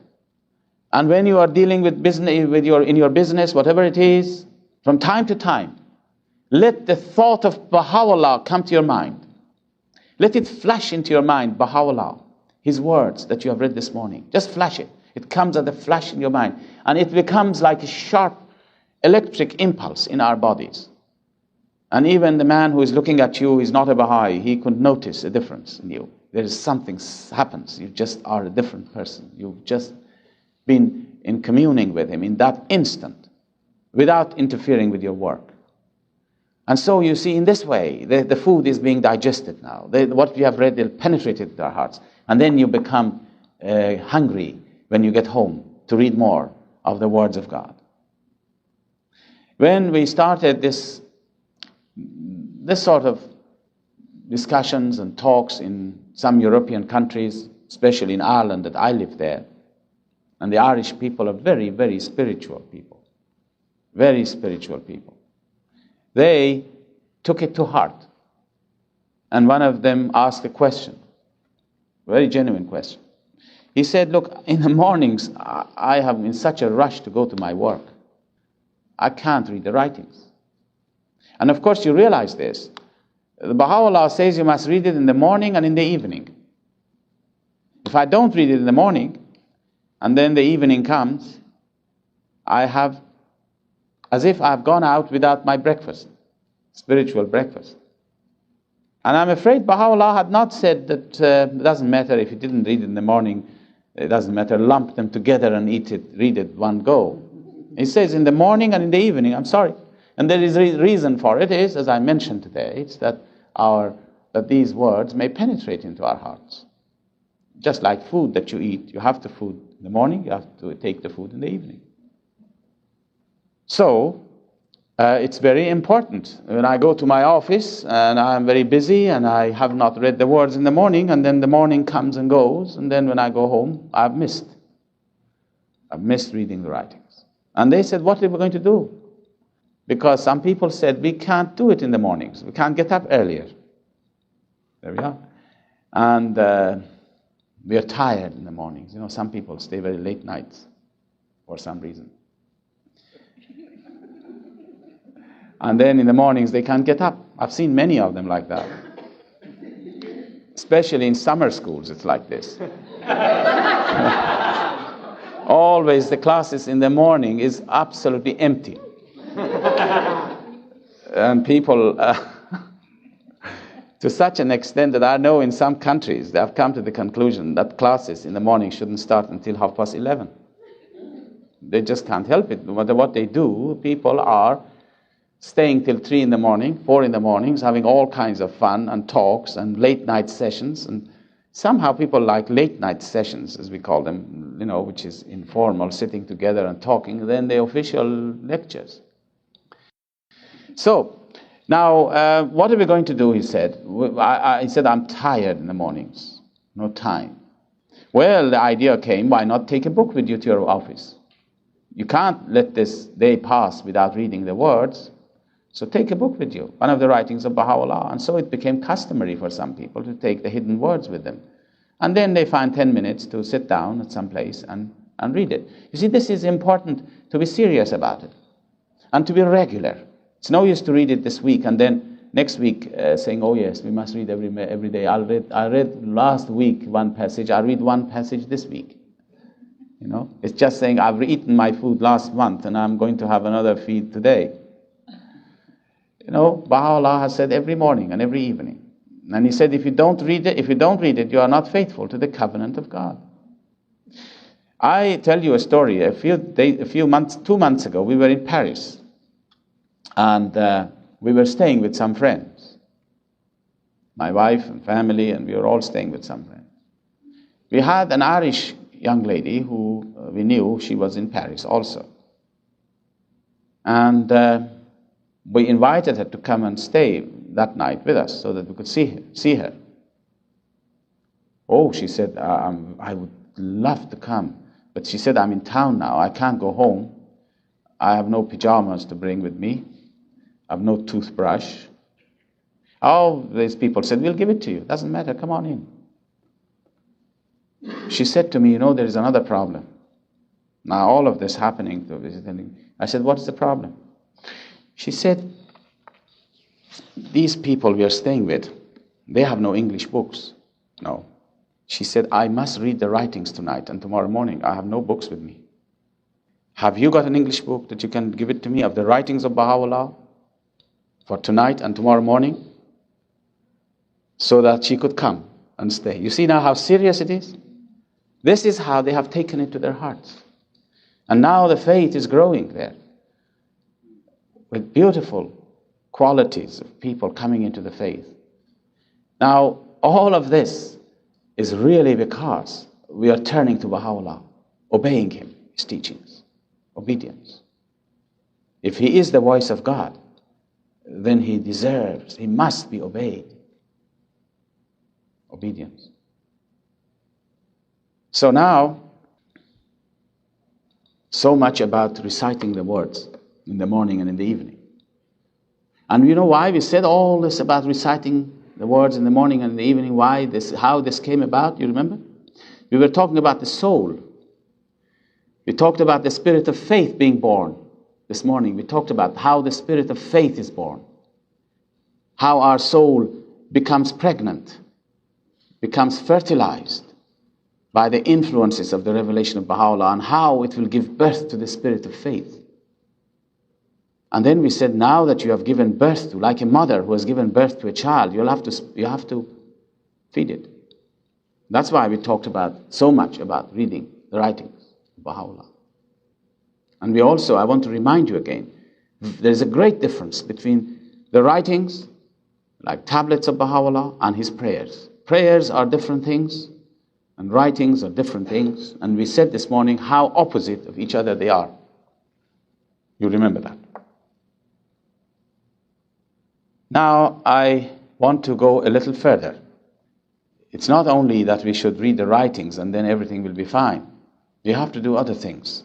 Just as I said this morning, we have to, in order to live, you have to do a lot of things together. You have to eat, you have to sleep, you have to cook, you have to shop, you have to wear clothes, you have to do a lot of things to live. And it's the same thing in the faith. You have to do a lot of things together. The other subject that I want to bring up now, that is a subject which may be foreign to many of us. And I'll mention it frankly, it may be foreign to so many of us who come from the Christian background. Reading the writings is not foreign. Saying prayers is not foreign. But one of the laws of Baha'u'lláh is the saying of obligatory prayers. Now, I want to tell you a little bit about this obligatory prayer so that you can see what it is. It is not just a prayer. This is something you must remember. It's not just a prayer. You cannot put it on the same level as ordinary prayers that we have. In the original language, there is a special word for it, which is different from prayer. But because there is no word in English to translate it into, it has been translated in this form of calling it obligatory prayer, to indicate it's an obligation to perform that rite. It's a Baha'i rite. It's the ritual. See, the faith is not without rituals. We have some rituals. But the only thing is this, these rituals are not man-made. These rites are given to us by Baha'u'lláh. The saying of obligatory prayers is a religious rite. And it is a law of Baha'u'lláh. And if there is a choice of saying the obligatory prayers, if you have a choice to say the obligatory prayer today or read the writings, the obligatory prayers have precedence because it's a law of Baha'u'lláh. Now, the obligatory prayer is not, as I said, just an ordinary prayer. It's a ritual. It's one of the rites. It's on the same level as fasting. And it's got the same stature as fasting. These two are the pillars of religion. Now, what does obligatory prayer do to us, first of all? Now, ordinary prayers, first of all, let me say, ordinary prayers that we have are voluntary. You can say when you like it. It's not a law of Baha'u'lláh that you should pray. It's up to you. If you want to pray, you can pray. It's entirely up to us. Whenever we are moved, we say a prayer. You can now stand up and say a prayer here. That's all right. Or go home and say a prayer whenever you like it. But the obligatory prayers is a law of Baha'u'lláh, and we must say it in the manner which is prescribed. And it is this which may sound to us as foreign. Because Baha'u'lláh has given, enjoined upon us, certain genuflections in this prayer, in this rite. As you know, there are 3 types of obligatory prayers, or 4 types really. 3 of them are for the living, and 1 of them is for the dead. One of the obligatory prayers, which we say for the dead, in which there is a refrain, there are some refrains that you keep on repeating. That's an obligatory prayer. It's not just an ordinary prayer. If there is a Baha'i funeral, that is a must. The others doesn't matter if you say a prayer, other prayers or not, it doesn't matter. But that is an essential part of the ritual of burying the dead. of the funeral. Bahá'u'lláh has forbidden the saying of obligatory prayers in public. You have to say it in private, in the privacy of your own room. Whereas that of the dead, that for the dead, you can say it in public.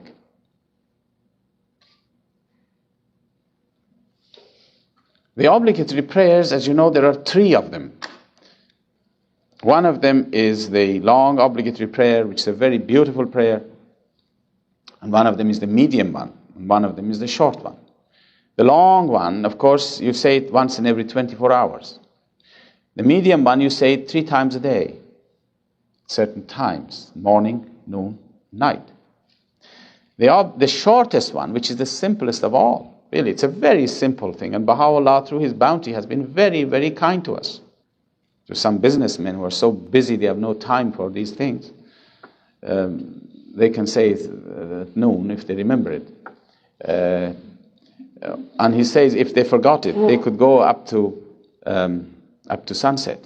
So it's quite a good extension for them. It's only 2 lines. You remember that. And there is no genuflections either. But it is an obligatory prayer. It's one of the rituals of the faith. But the other ones have some genuflections. Now there are conditions for saying the obligatory prayer, as I said. One of the conditions is that you must be alone. Why must you be alone? You will see in a few minutes when I explain this to you. When we talk about these genuflections, these actions that you do, that really this is a place for doing it between you and your God. There can be no other person there. Because there you are going to prostrate yourself in front of your God. You see? And you are going to confess throughout the whole of the prayer to our own shortcomings, to our sins, to our transgressions, to our remoteness from Him. Beg Him to bring us close to Him. And these are the things which are very private. The only occasion that I would consider, and this is my personal view and experience, that you can say it when there is somebody else there, is when your children are there. I feel parents should say the obligatory prayers in front of their children, so that they take it as an example. We learned it anyhow as Baha'i children. When most people who have been brought up in the East, in Baha'i families, you will ask them, they say, yes, when I was 10 years of age, I have memorized it because I've heard it so much every day. It becomes a part of you then. One of the conditions for saying the obligatory prayers is that you must turn your face towards the Qibla, which is the shrine of Bahá'u'lláh. The whole world turns to Him. It's the tremendous thought that all mankind, and eventually the whole of the human race, one day, when they all recognize Him, they all will turn, just like to the hub of the wheel, Everyone. And this brings unity.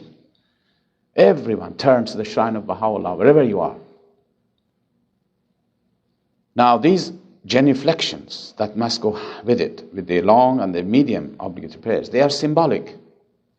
Bahá'u'lláh has tried to add to our words, which are, for instance, you're supplicating to God something. Supplicating means you're begging Him to do something for you.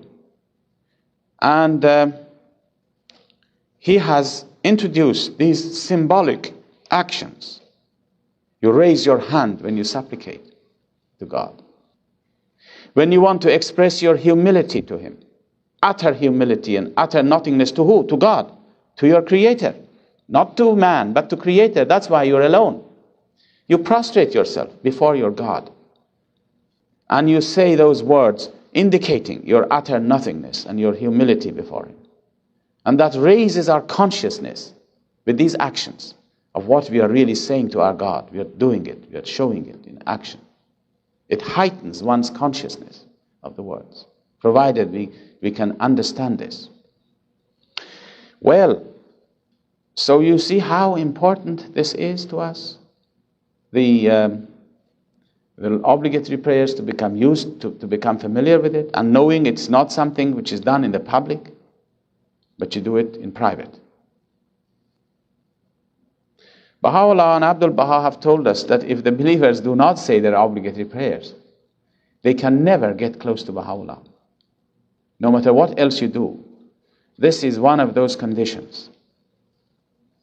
And we Baha'is in the West have to become used to this. I know some people in the West now, at least the countries that I've been familiar with, particularly in Ireland. I know many, many believers in Ireland. I know believers who will never go to bed unless, even if it's midnight, dead tired, and the woman or man thinks he hasn't said his prayers, obligatory prayers, he says now, he must say it. With this we can grow. So you see, this is another point which I wanted to bring up.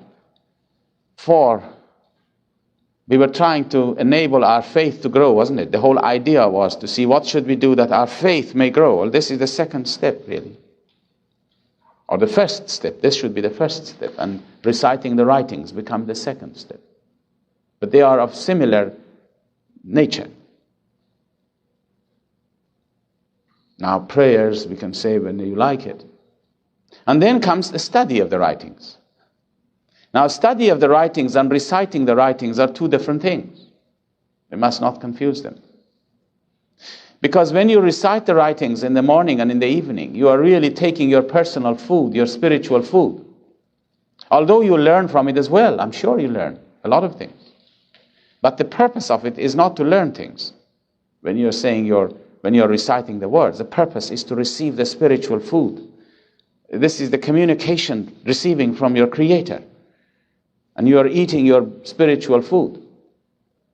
But studying of the writings is a different thing. You have to sit down, take a book, read the writings, see what it says, what it means.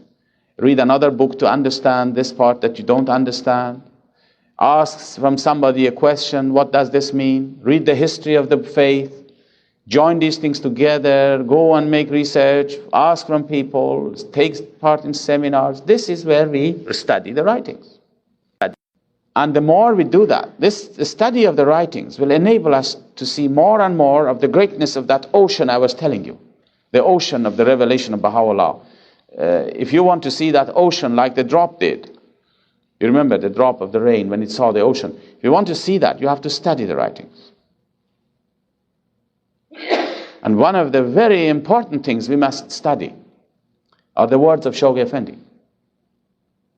Because Shoghi Effendi plays a very, very significant part in the revelation of Baha'u'lláh. And I will explain to you what his position is in relation to the words. It's a very significant role that he has played. If you had been a very knowledgeable Baha'i, now I had seen some very knowledgeable Baha'is who had come from the East, who had read great many of the writings of Baha'u'lláh. And by the way, let me say this much, that I don't think there is anybody in the world, anybody who can say he has read all the writings of Baha'u'lláh and Abdul Baha and Shoghi Effendi. We certainly do not have such a person. You can't keep it in your mind anyhow, except Mr.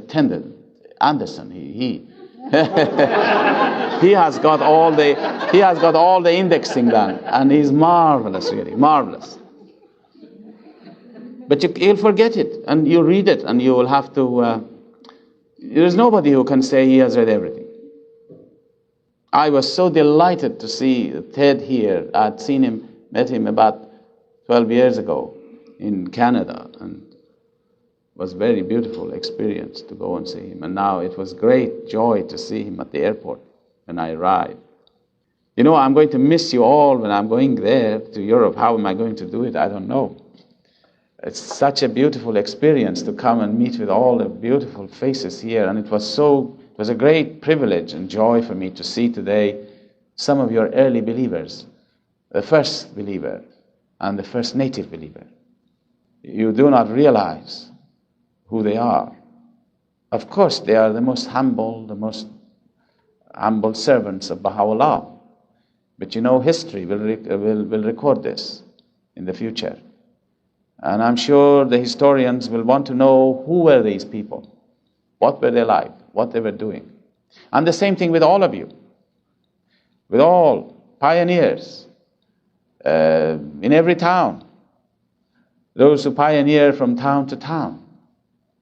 and they go there and establish the foundation of the community in the future. They are not going to find out who were our politicians and our great figures in history, as we call them today. These days that we are going through are the darkest period in the history of mankind. You realize this? The darkest period that ever was or that ever shall be is the period that now we are in it, and we shall be in it for quite a few years. The darkest period of man's life. And people will not want to know who were these people who were running for election. You run in here for elections. In England, they stand for elections. You know that. This is the difference. You run, and there they stand for it. But anyhow, all these things will be considered as so much part of the old order.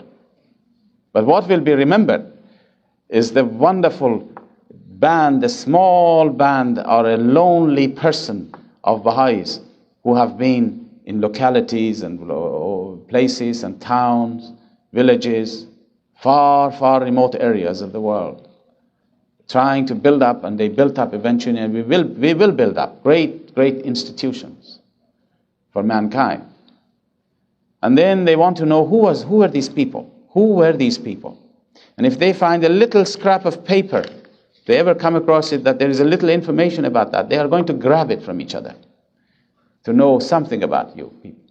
So really, we are very, very privileged to be inheriting the kingdom of God, the weak and the humble, inheriting this great kingdom. Well, we are talking of other things now. The time is coming to an end, and I feel that we should consider these 2 points that I've mentioned today about our ways by which we can grow spiritually, get closer to Bahá'u'lláh. And if you are going to be with us tomorrow, I'm going to say something to you that, and I'll leave it with you to think about it, that if you read the writings and if you say your prayers in this way, the obligatory prayers, and turn to Bahá'u'lláh, this is not going to be sufficient. We have to do other things. This is not the end of it. We have to do other things as well. And particularly, I'm going to mention something tomorrow, which if you don't do it, then all the things that you have done will be of no use. And these things are so close together. Now, don't let it be a cliffhanger or something till tomorrow, but let us wait, and we hope that we can continue in this series. There are some questions people have asked in here which are not considered, which are not part of this, but I want to also bring up some other points as well, which is not to do with this, how we enable our faith to grow, but other subjects which are part of it again. And we hopefully will bring it up tomorrow. Now, there is only 10 minutes left, or something like that. And I think you should say something now, if you want to. If there is any questions or some points that you want to raise. Yes? Well, because we've gone all the way without questions, I have a few, more than 25.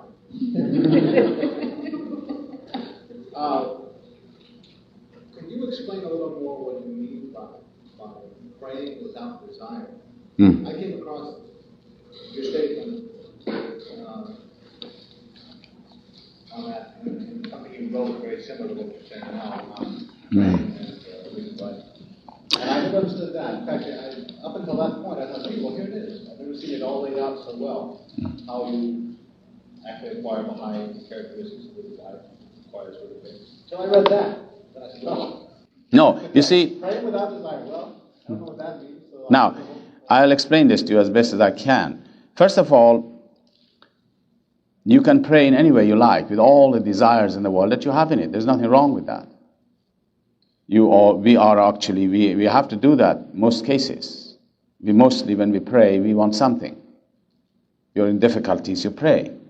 And Baha'u'lláh, in fact, and Abdul Baha have left for us many such prayers, in which we read and we beg God for various things. But what I was trying to say was that if a person grows spiritually and becomes more and more closer to Bahá'u'lláh, he reaches a point that he doesn't want anything for himself. It's not something that you must do it now, but it's a matter of growth. That all that you want is to praise God. All that you want is to turn to Him, is to glorify Him. But it's only a matter of growth. It's not a matter of compulsion that now, from now on, we must go and pray without any desire. We can't do it. And this is why Baha'u'lláh and Abdul Baha have known our weaknesses. And all these prayers that you have, which says, oh God, I am in need, I am in this way, I am in that way, give me this, give me that. It's all because of our weaknesses. That when you become stronger, you don't want anything but the cause of God to grow, but to get closer to God. And this is the meaning of prayer without desire. That's what I was wondering. Desire, in the sense of desiring the presence of God. Yes. That's not the talking. No. Desiring the nearness of God is Yes. always something. Yes. Yes. Yes. Is it permissible to instruct children on the obligatory prayers like in a children's class? Well, surely you can teach them, but they are not obliged to say it. They cannot say it until, or they shouldn't say it until they are 15. The age of 15 is an age in which Baha'is will attain the age which becomes binding on them to carry out the laws of Baha'u'lláh. But it's a good thing for them to know that they can say it, they must say it when they grow older. Now, how you can instruct them, yes, but they must know it's not a part of their life then until they become 15. There and then here. I'll just... Could you finish up briefly why we should read the writings of Shoghi Effendi? Oh yes, that was a subject I meant to say and I forgot it. But it's too late now. Well, I'll mention. Right. That's an important thing. Let us finish that one. Would you like me to do this? You see, this is a very important point. I said I've met many believers who were very deep in the faith, who had read the writings of Baha'u'lláh, as many as they could find. So much they have read practically all the writings of Abdul Baha. They had known all the history of the faith. They were the most erudite Baha'is we could have, the most knowledgeable. But they really didn't understand the faith until Shoghi Effendi came in. Now, the best way I can explain it to you is like this. If you read all the writings of Baha'u'lláh and Abdul Baha alone, and all the history of the faith, you will not understand the faith, necessarily. I will give you this example. You see, Baha'u'lláh, have you seen these boxes which you give to children as gift called jigsaw puzzles? Now, when you look at the jigsaw puzzle, you will find it has a lot of pieces in it. And as you look at each piece is valid, isn't it? It's valid piece, it's valid, it's truth, it's good, it's right. But you look at each piece, they are not related to each other so much. And so you have a box full of items which are right and good and valid. But where is that picture? Now the faith is like that. Baha'u'lláh and Abdul Baha have given us all the truths that we want to have. All the truth of this faith they have brought for us. They have given to us like this box, full of it. Now, the function of Shoghi Effendi during the 36 years of his ministry was to put this together for us and give us a picture of what it is all about, relate them together. He related all that Baha'u'lláh and Abdul Baha had brought together and said, this is the Baha'i faith. Now, he never added one dot to the... Now, this is one thing that some of the friends may not realize. People think that Shoghi Effendi has given us his own views in the faith and added so many things to it. Not at all. Shoghi Effendi has not added one dot to the revelation of Baha'u'lláh. All that he has done, he has explained to us, elucidated that as the interpreter of the Word of God, applied it for us. He put together really all that the faith had. He explained to us the function of various elements in the faith, the relationships together, how the laws should be applied, how the teachings should be applied, This is his function. And therefore, not until you read the writings of Shoghi Effendi can you fully appreciate the faith. This is why I said that we had great learned men during the heroic age of the faith, before Shoghi Effendi comes into the scene, who had known all the writing, or some of the writings, a great deal of it. They were very learned people, beautiful people, very spiritual giants, as I call them, really. But really, when you look at it, they had not understood the whole perspective of the faith. In its perspective, they hadn't seen it. And it was Shoghi Effendi who gave it to us. And to me, this is the greatest task that he performed for us. He put together what Bahá'u'lláh and Abdul Baha brought to us. He formed it, he showed it to us, and he said, this is it. And he gave us the pattern. Now, this is why I feel it's so important for us, if we want to understand the faith, to read his writings. Half of his writings are in English, and half of it are in Persian. But what you have in English is quite sufficient to give us his guidance. And then you can read But so you know, really, when you become a Baha'i, you enter into a field, of a vast field, which has no end to it. No Baha'i can say, well, I have exhausted it now, I'm glad I'm finished, I'm going to retire. You can't do that. As long as we live, we still have scope to read the writings of Bahá'u'lláh and understand a little bit of it, read the writings of Abdul Baha, read the writings of Shoghi Effendi, read the history of the faith. And I can literally tell you, if you want to take it seriously, you have no time to read anything else. You won't have the time to read the books that people write about the faith either. You won't have the right time. It's impossible to read all the books that people write about the faith. You can't do that. You have no time for it. You have no time unless in the future again a machinery is created for us which can condense all the things in one flash and push it into your mind. Maybe this is something in the future people might do it for us. But I cannot believe that you can do all of this. It's impossible to read all these writings and then try to see what other people think of. And then there is another aspect to it, the writings. And I mentioned this to you, and some of you may be surprised to hear this.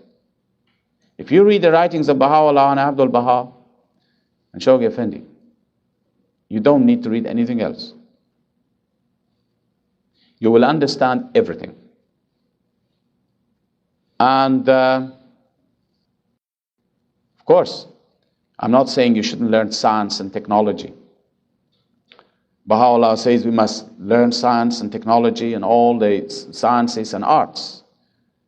But all those knowledges that people acquire, which begins with word and ends with word, will be useless for you. Because here have all the answers to every question that you want is here. And maybe tomorrow we will also talk about this aspect of knowledge and learning a little bit. If you had also cared, you could write some of your questions, would be all right. I can collect them in here, and this way I could maybe formulate it in the talks tomorrow. I understand that some of you may not be here on Monday, so that we will try tomorrow to bring in a good deal of the things which I feel may be of some help, if it is of any help. So, with your permission, we'll end up this meeting. No, thank you. Thank you. Thank you.